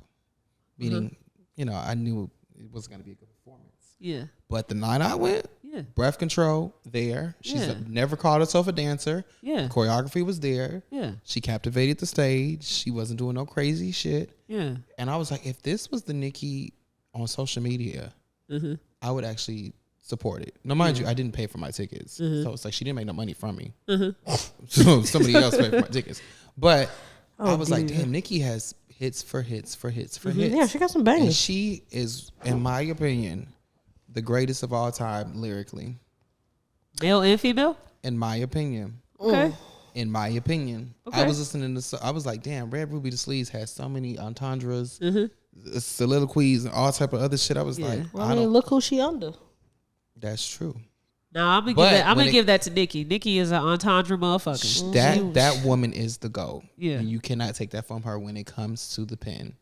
Performer, she's never claimed to be a good performer. Yeah. So I was gagged to see her actually performing and me being impressed as a performer myself. Yeah. Mind you, I was in the nosebleeds with Whitney, Michael, Aaliyah, Selena and them. I was high up. I could touch the fucking Black Hawks banner. You if I wanted to. You had to say like this man said Whitney, Bobby, Selena. Yeah, I was like, who are you talking about? All of them. Yeah. But even from that far of a view, I was like, wow, she really cares about putting on a good performance. And people love to drag Nicki and be like, oh, that bitch just in it for a check. She never really gives a fuck when it comes to performing. She's Nicki. She doesn't have to. I guess she might be hearing these critiques. Yeah. And might have gotten into some development because it showed. Yeah. Outside of that, inside of that, I was very impressed. I was. Okay. Megan told her ass she couldn't dance. She said, I got you. Now, can she dance? No. Okay. It was a good I could tell that line probably because she cared about that. She did her 1-2 steps when she did them. And usually she did doesn't that do leg them. and it was. So Nicki, she said, I got you, bitch. You want to say I can't perform? All right, I got you. And she did a really good job. Yeah. And I was like, this is crazy. These are the barbs I'm surrounded by. Now I'm an old school fool. I'm an old school barb. I'm not one of I have bills. I have Wi-Fi I have to pay for. I'm not these little ass kids who find people's IPs addresses. I definitely don't want you to let them think they only little ass kids. That's true because somebody did a research where it's like a lot of these barbs who doing this crazy shit are older white men. Yeah. Different conversation. I'm not one of these barbs. I have a life. Yeah. Okay. I have a life. I'm not a crazy barb. Yeah. But the energy in that arena, or is it arena or stadium? Arena. Was very chill. It was lit, but it was chill. It was everybody was complimenting each other. Girl, you look good. Girl, you look good. Yeah. And I almost feel like when I went to go see Beyonce, it was a very supportive energy between the crowd. I was like, if only y'all kept the same energy online that y'all do in person. Instead of being y'all some crazy angry motherfuckers mob. behind the phone screen. Yeah. Crazy as hell. Yeah. Me personally, I don't like to talk bad about Nicki because y'all not gonna find my IP address and get my sister's school. No, I ain't got time for that. Like, some conversations I leave in the group chat. Yeah. But yeah, I thought it was a good show. I don't know how night 2 went, but I got every bit of the coin I didn't spend. It was a good show. I mean, I kept hearing people compliment the show as the tours got going. She did good. Yeah, okay. I I'm not on the Nicki She's in her boat, so I 40s don't. too. You know what? I'm not on the Nicki boat, so I don't. That's fine. Okay. Yeah. I have an actual reason why I wanted to hear how was your experience at the concert, because over the weekend, over the weekend, I'll just say over the weekend, because if not the weekend, it was probably like Friday. There was a video of Nicki Minaj at the Aquarium in Chicago. Oh yeah, it was like the Monday, so like Tuesday. Tuesday? Yeah, because the concert was Wednesday. She was there Tuesday. Okay, so I feel like I know where you're going. We finna drive right off this cliff. Yep. What do you say? Buckle up. So I shared it on my Facebook, and I was like, There you go. I shared the video, and I was like, how can this guy just be at an aquarium? Right? You hate this man so much. I swear to God, I don't hate him. I don't know him, but I do hate rapists. I'm with you when you're right. So I was not locked in and tuned in when it was viral when Nicki announced her new boyfriend, her new beau, who is now her husband. They posted pictures together, and it was like raves, I guess. And then the person that he did rape back in 1994 that he was convicted of, she was unearthed because people did their research and was like, this nigga's a rapist. Why are you with him? Like, it was like a real big thing on social media. And so it also was a huge thing that people were trying to debunk the idea that he did rape this person and he should be proven innocent. It was a blog. Like, even Tasha K was along with this. Okay. Tasha K was a part of this whole little group that they were trying to prove that this wasn't true. He didn't do this, and that girl was lying. Didn't she ain't learned her lesson from the Cardi B I situation? think this is before Cardi, and she lost that lawsuit. This is before Cardi. This was her ass. Because Nicki been married to Kenneth for quite some time now. Like, because how was that I baby think this like was 4? after Cardi. This was like during. This had to be Tasha during the K's court case lawsuit- though. I mean, Tasha K lost that lawsuit last year, y'all. Right, Or at but least it's been 2020. Yeah, but it's been news of that being a lawsuit. for like 3 years. Yeah. Well, I don't think she learned her lesson then. I think Yeah, she she learned ain't her lesson learned when her- she lost the lawsuit. She still ain't. She still ain't She learned her still ain't learned lesson her because lesson. She's still doing shit. She's with what's that comedian talking to his baby mama? Desi? I don't. Yeah, she had Desi Banks' Some baby people I mama don't on her give no show. power. His ex-girlfriend. Mm-hmm. Not mama. Ex girlfriend. Yeah, she didn't have That's no kids even by worse. him. Why you going there like that? What? Okay, so back to the point. Ooh. I had people comment underneath my share. What did you say? I had just said, how can he just be out at an aquarium? Okay. So those people underneath the comments like, yeah, we was all talking, trying to figure it out ourselves. This is a legit question. Legit. No, it's legit. Yeah. Yeah, he's a registered sex offender. That's a He's a question. level 2 because there's tiers to being There's tiers. There's tiers. We were all learning that day. I legit want to know myself. were all so learning. what did they say? So there's tiers to being a sex offender. If you are a level 3, you know you're the worst. Wow. Level 2, you in the middle. Level 1, you a lower risk. Right? Some shit like you showed We all yourself at learning the today park. about sex offenders in this topic. Because Damn, I level learned 2? when I shared that. So Wow. I had a Barb come in the comments and she was like, it's because it's false to my question of how can he just be in the aquarium. So I was intrigued. He was convicted. Yeah. Is it false? Yeah. So I was intrigued on what she meant. I wanted to get some context. I said, what do you mean? You don't think that he raped her? And she didn't reply for like 6 hours. So then I doubled back and I was like, you can't just leave some shit like this here. Hey, girl, I and still see You got it hanging in the air. and yeah, shit. you need to apply some context. What do you think is false? So she said, the bitch was lying type shit. Why she gotta be a bitch? So That was her words verbatim? not The verbatim, bitch? but she said like, no, it came out that this shit is not true type shit. So I did have somebody leave a like on the girl's comment that said this is false. Nova left a like. Yes. Hey, Nova. And so I did research because that's what I do. I don't just speak without knowing what the fuck I'm speaking on, like Shannon Sharpe. So Can you not? your mama white? He gonna see mama this a shit. white woman? He's A gonna- She white said, my he's gonna mom see is this, black and he's from gonna wanna sit Grenada. Right here next to, so I He just can hope be you here. know. He can learn a little something. So what was you talking to say about me? So I did research and I was trying to find the original docs of his 1994 rape conviction. Because I was like, what do you mean? What did I miss out on? Because this was a big thing where people are trying to prove that he is innocent. Nicki Minaj started this when when she posted about her beau, everybody was saying this nigga is a rapist. How could you be with this? She was trying to paint that he's innocent. She even went to the extent of saying that a white woman is trying to has been lying about this black man. Cause she never knew what the fucking woman looked like because the woman has been hiding. She has been in hiding. Yellow bone. She has been in hiding since 1994 when he was convicted. She has been moving all her life. Her family tried to get her to go to the courtroom when he was about to get sentences because he pleaded guilty. All the evidence was there.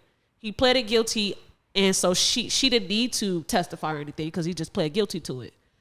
So her parents made her go to the sentencing date to say and recant her statement because they were afraid of the threats that they were getting on their life. And so she went there, and the only thing that I feel like saved her was that she was sitting waiting to go in there, and her back was turned against her family. This is all verbatim her saying this. I will share the link to the video of where she went on the reel to give her perspective of these because she sued Nicki Minaj and Kenneth Petty for intimidation and harassment. Mm-hmm. So she said that the AD, the attorney district, the district attorney, the DA, the district attorney who was over her case, saw her in the hallway or whatever and stopped and said, hey, why are you here? You don't need to be here. And she's like, my family wants me to come here and recant my story pretty much. She's 16 years old. And she's like, don't worry about it, I got you. Some shit like that. And so she still went in there because her family was adamant about this. And she just had to blurt out, I want to take it back. And wait, say that again. The accuser still had to go in the courtroom, even though the DA stopped her. It was like, everything's gonna be okay. I'll figure something out. She still had to go in there because her family was adamant about this. And she blurted out in the courtroom. And the judge was like, take it up to the DA.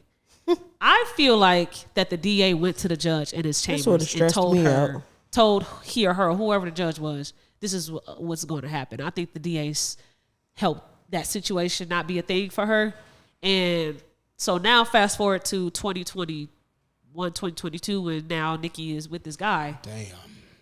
She's trying to paint this. She is not white at all. This woman is like a light-skinned lady. She's like a Latina, like something like with that. With long hair. I don't know her exact ethnicity. She is nowhere near white.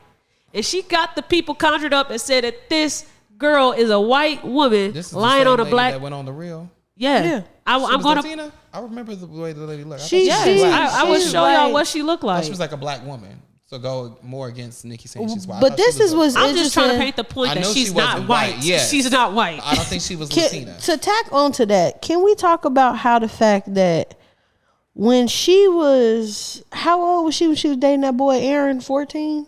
Who? Nicki. Oh, my child with Arent would have been 16. Anyway, I think Arent was older than Nicki as well. Yeah. Why is Kenneth at his big grown ass age, at least 20, beating up your boyfriend? Yeah, because she did beat up. Kenneth did. She was 14 at the time. Yeah, they're what, 6 years apart? I believe so. I think Arent was only 2 years older or 1 year older than Nicki. Both were older, but I think one was still a minor. Why did that not come into play too? So that means that Nicki and him was messing around when he fresh out of prison because he was in prison for 4 years. She knew him before that. Yeah, but I'm saying like they had like first little encounters of really like liking each other when he beat up her boyfriend and he was fresh out of fucking prison from this rape charge because he was in prison. He was charged for 4 years. It was my belief that Nicki has acknowledged the fact that he was convicted. And I thought her argument was, well, he was convicted. What else do y'all want me to do? Not saying it's right or wrong, but I thought that was her standpoint. Now, when you go home or whenever you have some time, and if you take some time to go back to what she was saying, you will see that she said that this was a white woman trying to take down a black man. I swear to God, I did my research. Unless he got more than one case and he was convicted of this one and there was. Oh, he killed somebody. He was convicted for. The hell? Yes. He was convicted for murdering someone. Was it a white woman? I don't know. But that's Nicki, your life choices in men is not doing good. So, and she ain't the only one.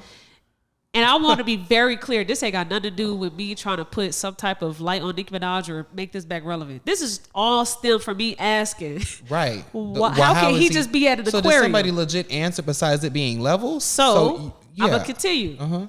Nova made a Facebook post and she was like, it's public knowledge. You can all just go research Nicki Minaj's husband's docs for you to, but she didn't state her stance on where she stood. If she believes that he did it or if she don't. But But it appears, and I'm going to have a conversation with Nova the next time I bring her on the pod, that she don't think that he did it, because I went in her comment section. I was like, hey, where is it? I've actually been searching for the original docs. And she's like, I don't know. I don't have it on hand. And I'm like, okay, well, have you read it? I mean, when it was popular on TikTok, I'm sure TikTok has it. No. So the question really wasn't answered. No, it was not answered. It's not public knowledge. If you go research and try to find any court documents, it's of his accuser, his survivor's recent lawsuit in 2022, where she tried to sue Nicki in petty for harassment and intimidation. It's probably sealed then. Yeah. You're going to have to pay some money to get that. I didn't even know he had a murder conviction. Yes. Yeah. When did he murder somebody? I don't know that at the top of my head, because all I did was read through these 24 pages of her doc. And I remember this because I remember she had a conversation with Nicki at some point in time, and she was like, I need you to know that he did kept calling this woman. Kept calling this woman, trying to get her to recant her statement of being raped by him. They were trying to bribe her with money, and she wasn't going for none of that shit, and she just wanted to be safe and away from these people, but they kept coming after her. And so that's why she was trying to sue them, and she did drop the case. I just think that it was probably hard to prove it. Mm-hmm. Yeah, but the way that she was how she was on social media, I definitely can see harassment and intimidation being a thing, if that's how she was, at least on social media, for all of us to see. Yeah, look at her in this clip. She looks distraught. Bro, this was hard to watch. I remember seeing this. This is the real, right? Yes. I can't see. It was. But this was hard to watch. I am only saying this because that was a Barb that left that comment and said that this was false.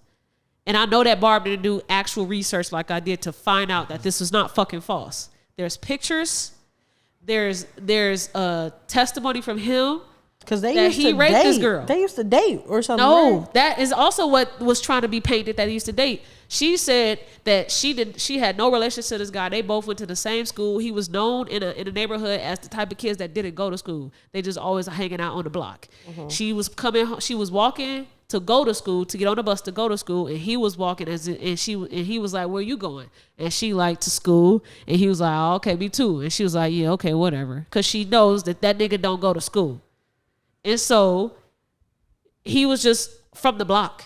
She was going to school, and he put a knife behind her back that she assumed was a gun, and forced her to go to his house, his grandma's house where he lived, and he raped her in that house. And she like threw his contact solution in his face to try to get away when he got off of her, and she ran straight directly to school. And the security guard there at school said, hey, what's wrong? You're late to school. And she told him everything, and then police immediately came, did their thing. Oh, so this was open and shut. Open and shut. All he had to do. Same day activity. Yes, everything happened the same day. The police came straight to him. He was already still at the grandma house because that's where he lived, and he just had to lock me up. That's all he had to fucking do. Now, the lesson that should be taken away from why I am even bringing this up is that this is why people like Shannon Sharpe, insanity. People like aspiring content creators that do want to do what we are doing, which is reporting news and giving our takes on things, is you have to be very disciplined and precise with the information that you put out there, because you could be spreading misinformation. Yeah. And you have people like Barb's and the person that was in my comment section really believing that this was all false and she is a liar because your bestie, your queen told you this shit. And that's not true. It is actually very fucking traumatic for her to have to do this shit when she's been in hiding since 1994. Damn. Yes. Yeah, I was so appalled just from having to go through this research to do this, to make sure I wasn't fucking tripping. Am I crazy? I read through 24 pages to make sure I wasn't fucking tripping. But I know he was. Yeah, no, that was very cut and dry. So yeah. I'm confused on why it's so much back and forth. Sorry. I didn't know people was trying to say that he wasn't convicted. That's crazy. I believe it though. I thought the big deal was him and the kid situation. Mm-hmm. What kid situation? Like because they was like Chuck E. Cheese. Yeah, for his son and all that, and they was like, well, why would you have a baby with this nigga? You know. Well, I asked the same question, but it's like I know so many women who are in that same exact predicament. Yeah. Unfortunately, the people who do the raping are protected. They have support system. I think I told the story before. That's wild. I went to I don't know how to say it without revealing this person's identity because I don't even think they want to know. I went to a popular school event that a lot of people go to where your family is involved. And my friend at the time had confided in me that, hey, the person who did these things to me as a child is here. And I've told my family several times, and yet he's here at this milestone in my life. I have to share it with him. Yeah. It took everything in me not to fuck him up. Yeah. And I'm a child myself. Yeah, me and my family would have been at odds at that point. This whole situation is nothing that new to me at all. And I know so many people who, like this woman, have been raped in very similar situations and didn't go to the police. Yeah. Felt that they weren't going to be believed. I don't remember who was kidnapped and raped. Never reported it. Luckily, the guy died. Yep. A year later, so karma came. But like, neither situation is new. Yeah. That's why I believe the victim off bat. Yeah. Until proven otherwise. Yeah. Because like, what do you get from being a victim? Look at the look on her face. She did. That's when like you know shit. You just devoid of all emotion. Yes. Like you just like you truly over it. Like it's something that you have to talk about, and you have to disassociate yourself to talk about that type of shit. And mind you, she didn't come out right. Like they found her. Yeah, they found her. Yeah, that's even worse. Why are y'all bothering me? Like, why are you just invested in this woman choosing to marry a rapist to where you unearthed who he raped? Nah, I gotta sue y'all. You know who did it? Who? The Barbs did that shit. That's weird. Now, my obviously, point exactly. If they kept the energy they had in person, I'd probably call myself a Barb. Yeah, but I'm not calling myself a Barb because I like the Barbs. I like Nicki more than I like the Barbs. Yeah. Now, mind you, a lot of their behavior is enabled, but the shit is I cannot call myself a Barb because I'm just like I'm not gonna group myself with these people who. That's strange behavior. It's strange. I'm like, and then y'all don't have the same energy in person. I'm like, where are the fights? Y'all trying to Y'all got all this mouth. I want to see a bitch get cut. You said you was gonna. You said you gonna knock me into a wall. Pick a wall, baby. Pick a wall, boots. April is Sexual Assault Awareness Month, and so I thought this came at a perfect time to even just bring some awareness to sexual assault with this topic. Now I'm not gonna off bat just say always believe the accuser, but what I will say is more than likely 80% of the time that person's telling the truth. If you go through all the times that people were lied on, it was proven, it's a very fucking small percent. It's very hard to prove that somebody did sexually assault you if you do not preserve the DNA. So for someone to be convicted of sexual assault, that means that they had without an unreasonable doubt that this person, it was 100% that person. Yes.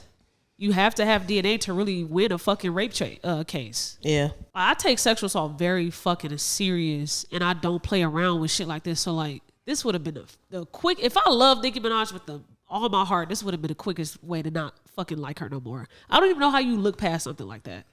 Nope. I don't get it either. But it ain't. But I'm sure you know some enablers in your life, don't you? Yes. Yeah. My whole. I speak about them every episode. Is this you had an instance in college? Not you, but you knew somebody in college who you weren't you an RA or something? Yeah. And you had to help that person. Yeah. So yeah, we appreciate you for. She ain't the only one. I dated somebody else sexually assaulted. A lot of us have. Yeah. And don't even know it sometimes. Yeah. Well, I learned. I was like, wow. Yeah. And she didn't have anybody to support her because, well, she would have had me if she would have told me, but the people that she did have, they made it be like such a playful joke. Like, oh, the raper's here. That's not. What? Yeah. Yes. What the fuck, G? I would be beating bitches up left and right. You don't know what you would have done. We can't speak on stuff that we ain't there for. We don't know what you would have done. We don't know what we would have done, man. Well, I'm gonna move on from that. That shit really like fucking grind my gears that I had to go do that fucking real research. 24 pages is insane. Yeah, and that just speaks to the impact that Nicki has on the world that she really have people, a demographic of people believing that this shit is false. And it's not, it's like 100%. The proof is there. But I'm gonna move on. I did want to react to this Facebook post and that I saw on social media, right? So I think we was talking about education when you all walked in here. About the like doing your homework. Your cousin, not your cousin, your niece had the homework, right? So Rapist me off. I saw Rapist. I saw this Facebook post of this mother expressing her frustration with homework. I can't see that. I'm gonna read it for you. I wish these teachers / school districts understood we are not in the 90s or 2000s anymore, early 2000s. In order for a household to survive, even in a 2-parent situation, we have to work and work hard and work many hours. We don't even have the time to come home and support our children in doing homework because dinner needs to be cooked, cleaned up, spend time, bathe, bed, all of them to get a good night's sleep. My kids wake up for school at 6 a.m. and bedtime preparation is at 7. I don't get home from work until 5 p.m. most days, so please enlighten me on how you would want parents to help with homework when we're all struggling to survive. So please do not take it out on my child when her homework is not finished. I have a good 2 hours with my kid each day. I won't be spending it on homework about George Washington. I will be spending this time loving them and teaching them other necessities in life. Miss me with the BS. So this went viral on Facebook. Of course it did. Right? And I wanted to get you all's reactions to this here. This may be, remember when I talked about not having the range? This might be one of those situations because I'm not a parent, nor am I a teacher. But you were once a child that had homework, and who helped you with your homework? If you actually needed help, who helped you? Well, I'm privileged, right? Because I was privileged enough to go to a school, elementary school, where the teachers legit cared about you and were understanding of having a single mom or a single dad or just mama working 2 jobs, right? Yeah. So not only would I have teachers who didn't believe in homework and I still feel like I got a good quality education, I was blessed to have after school care where teachers would help you with your homework and you could still get straight A's and your mama didn't have to check it up until maybe like middle school. You know, so my mama really didn't have to do that. But if she did and she didn't have that support, you know, she worked incredibly hard. Like after teaching, she would go do hairs Tuesday through Sunday. So sometimes she would make sure I was doing my homework while doing somebody's hair. Yeah. Like she just made it happen. She made it work. Yeah. My mom and my dad too. My dad would help me with homework on weekends when I would be with him. But not everybody's parents are super responsible like that. Not everybody. My mom was a superwoman. My dad was a superman. I'm privileged, so I can't really speak on the situation because I come from that. It feels like a privileged lifestyle where I had that type of support from teachers and parents. That's why I'm saying I don't know if I can speak on this because my parents made a way. Okay. Scootie, did you have somebody that you could depend on to help you with homework when you got home? I did. First of all, I work in the education system. Yeah. So I work specifically before and after school with DCFS. Okay. So I get the frustration from a parent perspective of that because yes, you know, you work and you go to school or you go and do whatever it is that you do. Yeah. But us as a teacher, realistically, kids do not get that much homework no more. Let's be for real. Between e-learning and the fact that now most of these kids are smart as a whip, they do their homework in class. So I do have kids, you know, that come after school and they have homework. The homework help is provided, but the reality of it is the teaching ratio is 20-1. Yeah. So there isn't realistically a way for me to make sure that your child is always on top of their homework, I can do classwork. Yeah. I can push my damn hardest to do classwork, make sure you're on top of whatever it is we learn in here. But homework is meant for home. It's meant for you to practice at home. You as a parent and your obligations as a parent have nothing to do with me. My obligations as a teacher, absolutely. I will go above and beyond to make sure your child is well educated and helped. But if homework time is from 2 to 2:45, within them 45 minutes, your child has had ample opportunity to get help, try to learn something, partner up with somebody. Little itty bitty kids, I don't stress that with them. But my 8, 9, 10-year-olds that I work with, they already know. One of your peers in this class is in here. I don't care about y'all working together to do homework. I'd rather you do that. But if I come to you and I ask you, hey, so-and-so, you have homework. You tell me no. It's not my job to go in your book bag and pull it out and make sure that you do your homework. Now, if your parent comes to me and say, hey, Miss Taylor, you know, so-and-so has not been doing their homework. Can you check in? You know, if you have to be a little more intuitive with them, like, yeah, pull that homework out. Cool, I will. But I'm not obligated to do that. I'm only obligated to make sure your child is learning something. They get the work done that I give them, and I return them to you in the way that you sent them to me. Outside of that, what you do at home has nothing to do with me. You got 2 hours to spend with your kids. Maybe you need to switch up your work schedule to fit the time to spend time with your kid as well as help them with their homework. It goes more than just work as a parent. Because as a parent, if you keep work, you're going to look up your baby going to be 18 on their way out the door. And you don't know shit about them.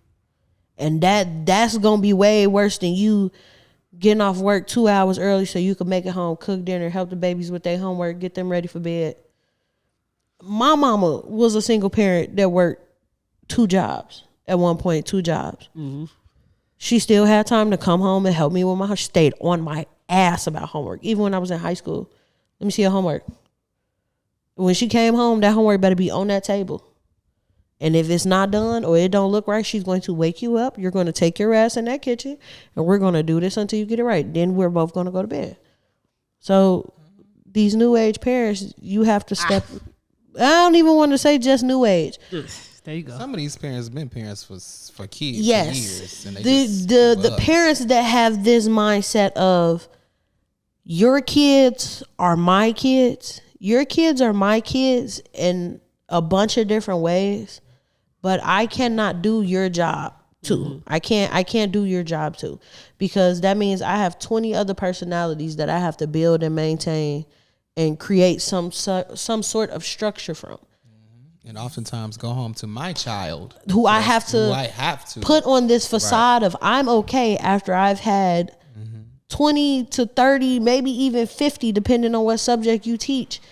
Kids yelling in my face, telling me I'm this, I'm that. It's not always the case, but it's exhausting. I am so thankful that I do not have a child and do what I do, because them kids wear me out. Cinnamon be so tired of me when I come home. Your dog? Yeah, she want to play and shit. I be, no, go ahead, lay over that big baby. Go sleep. Yeah, I mean, it's something different with these students too. And I'm not even going to just say it's a new age student, because I work in a university and I'm experiencing students who are older than me who act like they in fucking middle school. And I was just having a talk with some of my staff members. I'm like, I just graduated, and this is not the behavior that my communications class demonstrated. I don't know what it is about these post-pandemic students.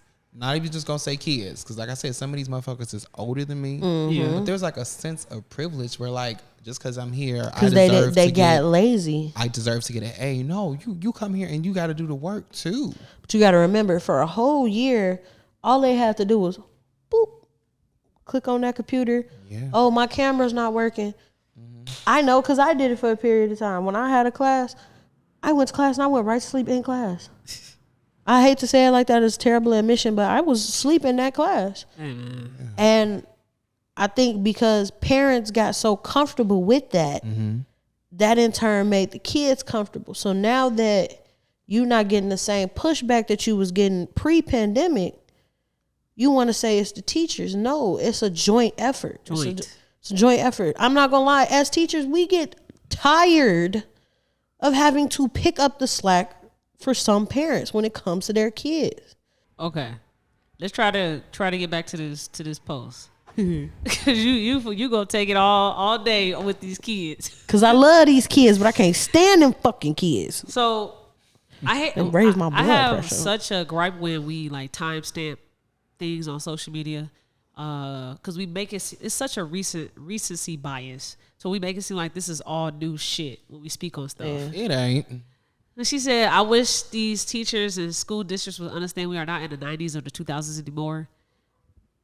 The same shit was going They on. was Same doing that shit. then. Literally. Maybe we need to rework the average work week so that parents can tend to their children for dinner and homework. Like, I feel like it's bigger than, yes, the teacher and parent relationship plays a part, but let's pay attention to the fact that you don't have time. As a society, why are we to take working care of your 60-hour work weeks? Exactly. Yeah, this is a issue much larger than teachers.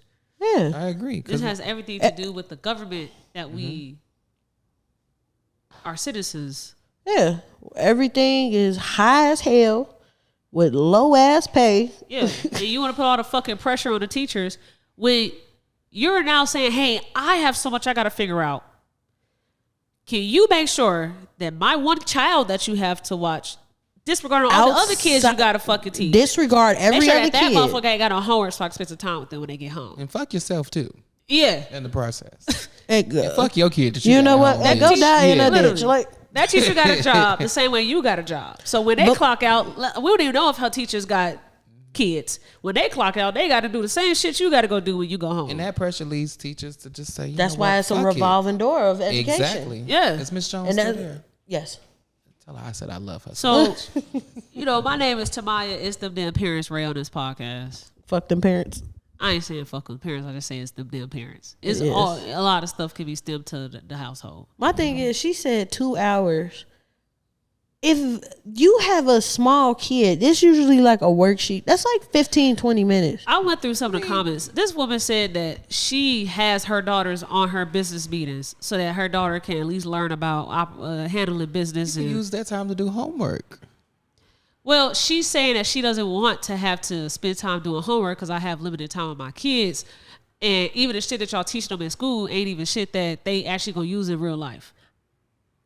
A lot of people think the stuff that they learned in the school they do not still apply to now that they're older.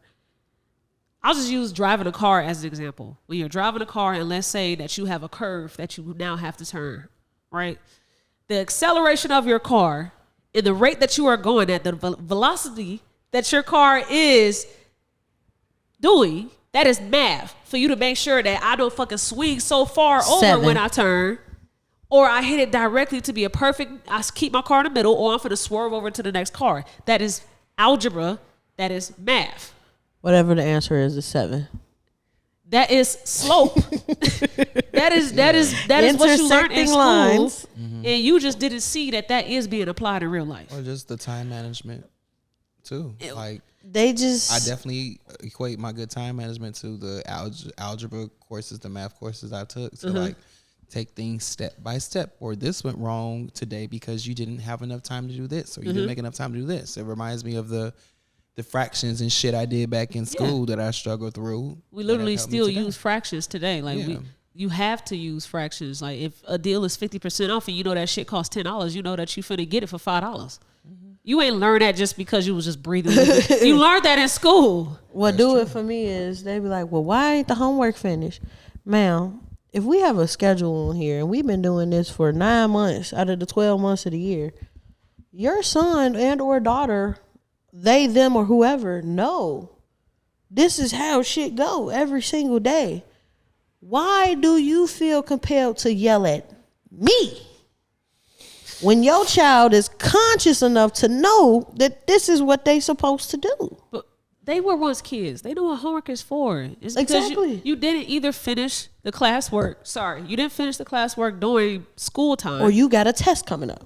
Or you need to practice this concept that you aren't actually getting when I am teaching it to you, so you have more preparation and practice at home for you to actually understand the concept. That's what homework is for. It's to continue the practice of the concepts taught in the classroom. So if you don't want your child to not have homework, you're stopping them from having the continued practice for the concepts that they do need to go in life. And then to top it off, who is at home with your kids if you get off at 5?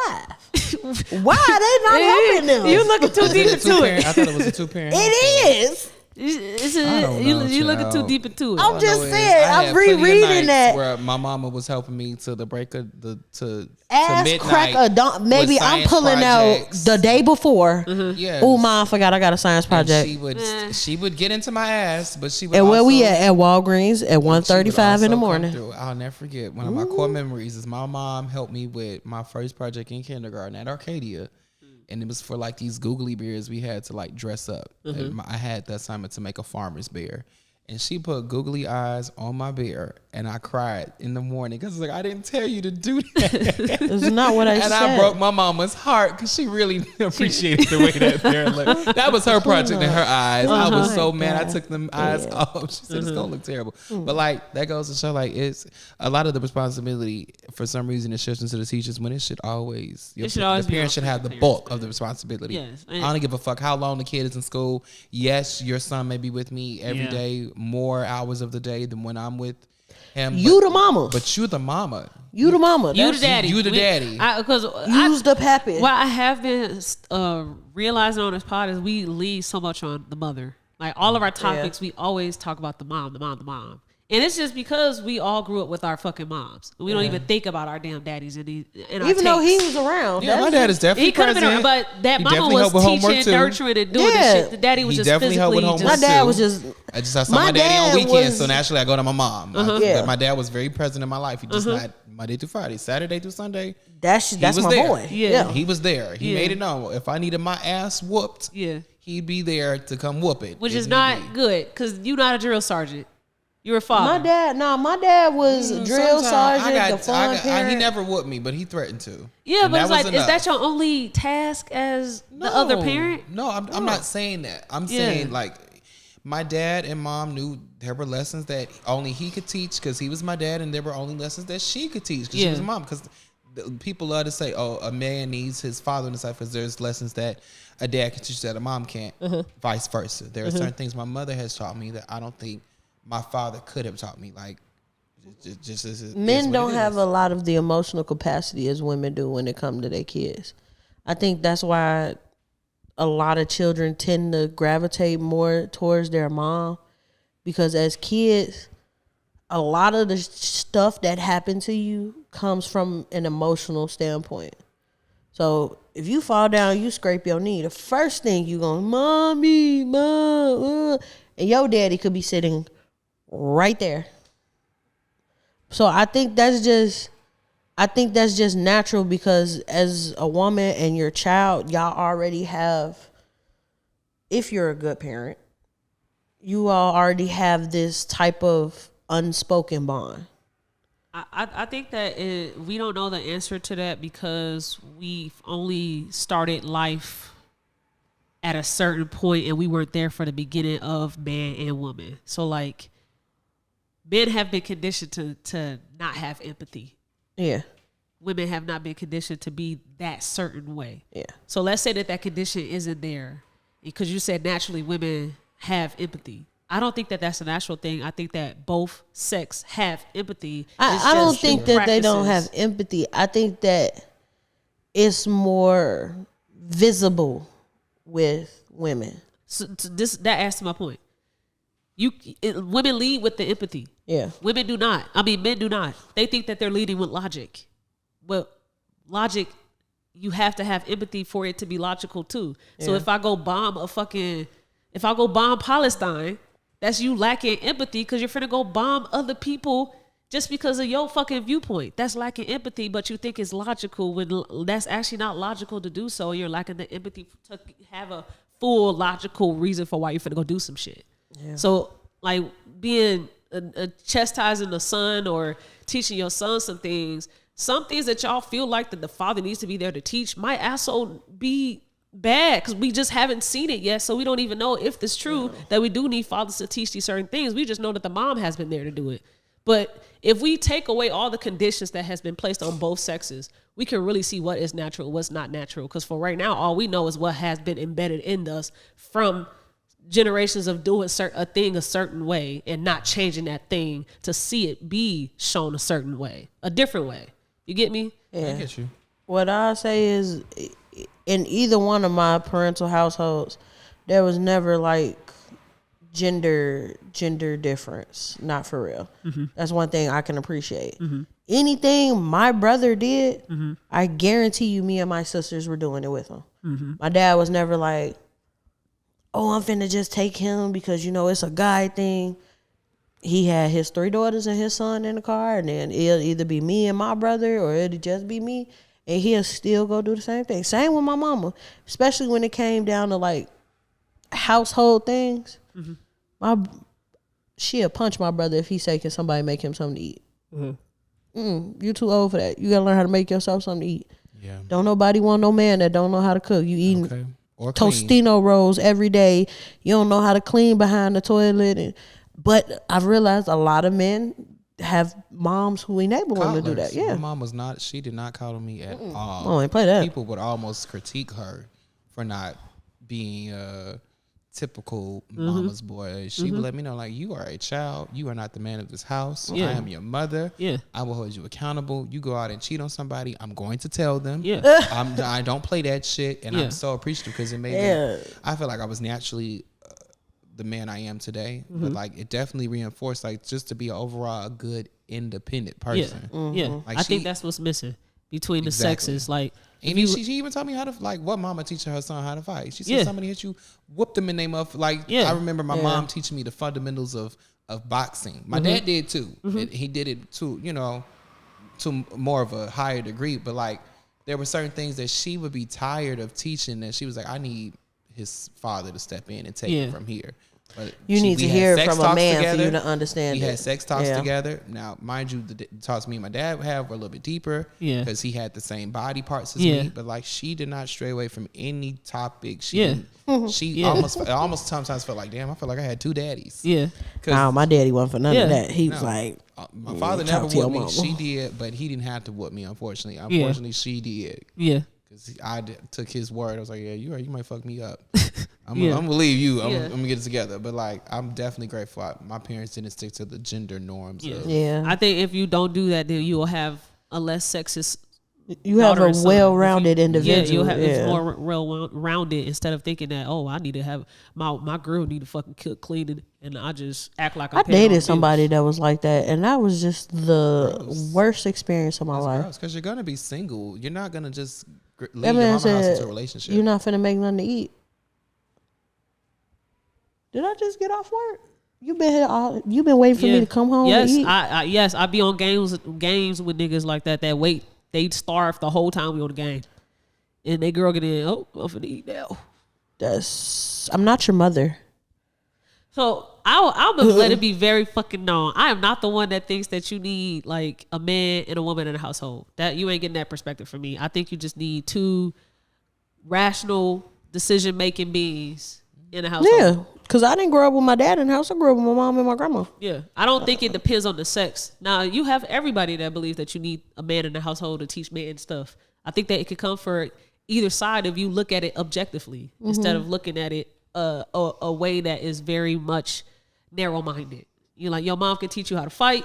We all fight. That's not a man-woman thing. Now, how a man fights and how a woman's fight, we could just watch and just see the patterns of how men fight, how women fight, but it didn't need to come directly from your dad. It was great that your dad can provide that insight, but you could have just learned how to fight and then just you whooping ass. Yeah, like I said, my mom was the first one. He feel just like took it from there. Teaching them how to, stand up, and pee correctly, and aim and all that. Yeah, like Yeah. that should that stuff, come from a male's Yeah. body. Yeah. That don't even have to necessarily be your daddy. yeah. I think women, what I will say is for women, from my experience with my mom, when it came to, I guess, toughening my brother up for reality, she was a way more lax than my dad was, because she kind of coddled him in the sense of, going out and doing your own shit a little bit.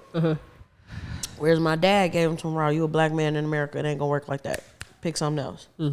So he was a little slow to develop that understanding when it came from my dad, and it came from like, him trying to act like dude daddy from Boys in the Hood. No, it was him telling you, like, I done been around the block a few times. This is how it's gonna go. Yeah. Your mama will never be able to tell you how it's gonna go for a black man. She's not a black man. Yeah. She can tell you from being black, but not as a man. Yeah. I agree. There are some things that there's some things that you have to learn. Yeah.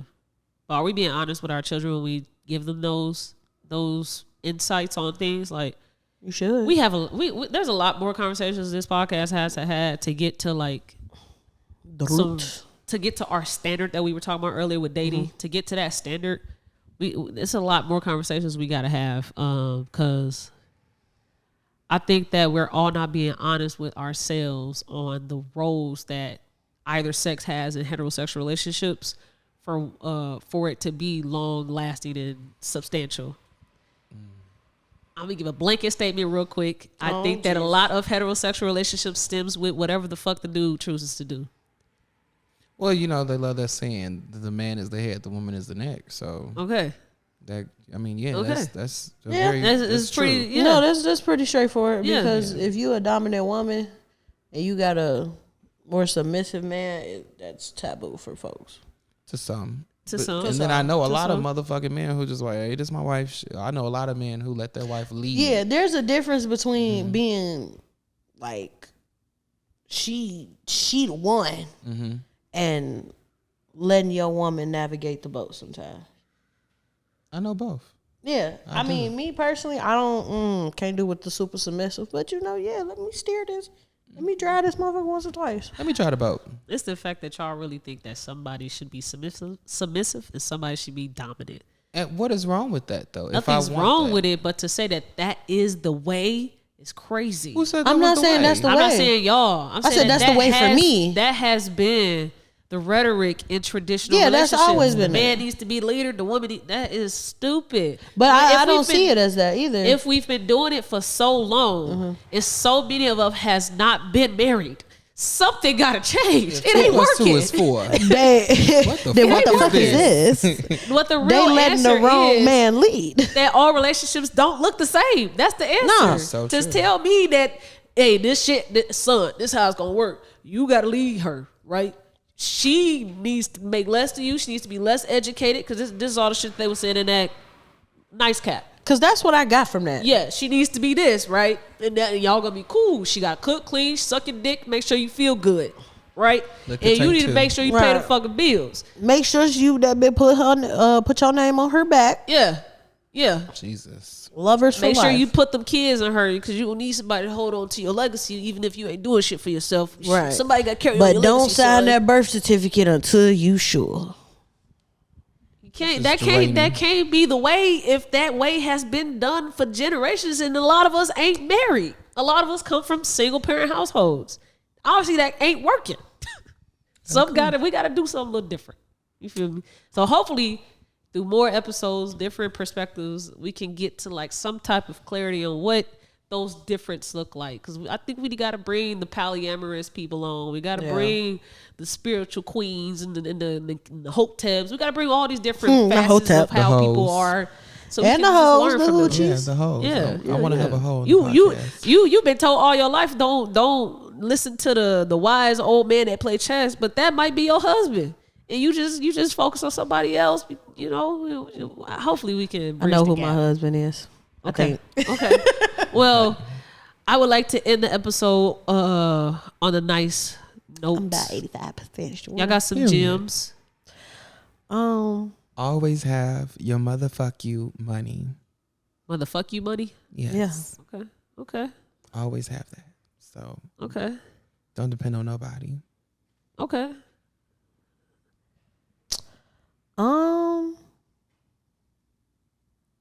Be a caring individual. Don't matter what the fuck you care about, but give a fuck about something. Everybody's always, I don't give a fuck. I don't give a fuck. I don't give a fuck. You need to start giving a fuck about something. Give a fuck about these high ass gas prices so we can bring these bitches down, please. Just give a fuck about that. Okay. $3.99 is insane. $3.99. I got a Fuck jump. them kids. And fuck I them was gonna kids. say that. I guess my gym is Sorry. I guess my advice is please just get into doing your own research on stuff. Do your own research. Don't let everybody just feed information. You eat it up. You gobble it up. Like it don't take much to just. Oh, you said that this is what happened. Let me go make sure that that's Stop being what greedy happened. for that bullshit. And can we get an answer to that question? What? When we done filming, how was he allowed to go into that aquarium? I really want to know now. Because he's a level 2 sex offender. So level 3s can't leave the house. So whatever state that you're a registered sex offender in, that's the state that you abide to By their laws. by their so laws. level 2 allows you So to be he's in around Chicago, children and stuff. and he whatever laws he's registered in California. So Right. whatever laws California got going on, California, I guess, you can go into public places, but what did they say? Because we was just talking about this too. you can't go to places that kids frequent that is also like Catered for kids. Yeah, like Yeah, so oriented like- towards like kids. Chuck E. yeah, like Cheese aquariums aren't catered for kids. Right. That's family destination. It's so, family like Chuck E. Cheese, parks. American Girl Doll. Yeah, Build-A-Bear, shit Yeah. like that. Disney yeah. store. Yeah. Ooh. Yeah. Yeah, so that's why he could be there. Okay. Yeah. I legit wanted to know. Yeah. Okay. Well, Research to make sure I was right. See? Yeah. Fundamental. as always, y'all watch the damn podcast. Yeah, so that was episode 96. Thank you two for coming. If you're on YouTube, make sure you like, comment, subscribe, and hit that bell. And if you're on your favorite streaming platform, thank you for tuning in, and make sure you leave us a rating. Peace. I had to do it for Jonesy because he wasn't here. Just watch the damn podcast.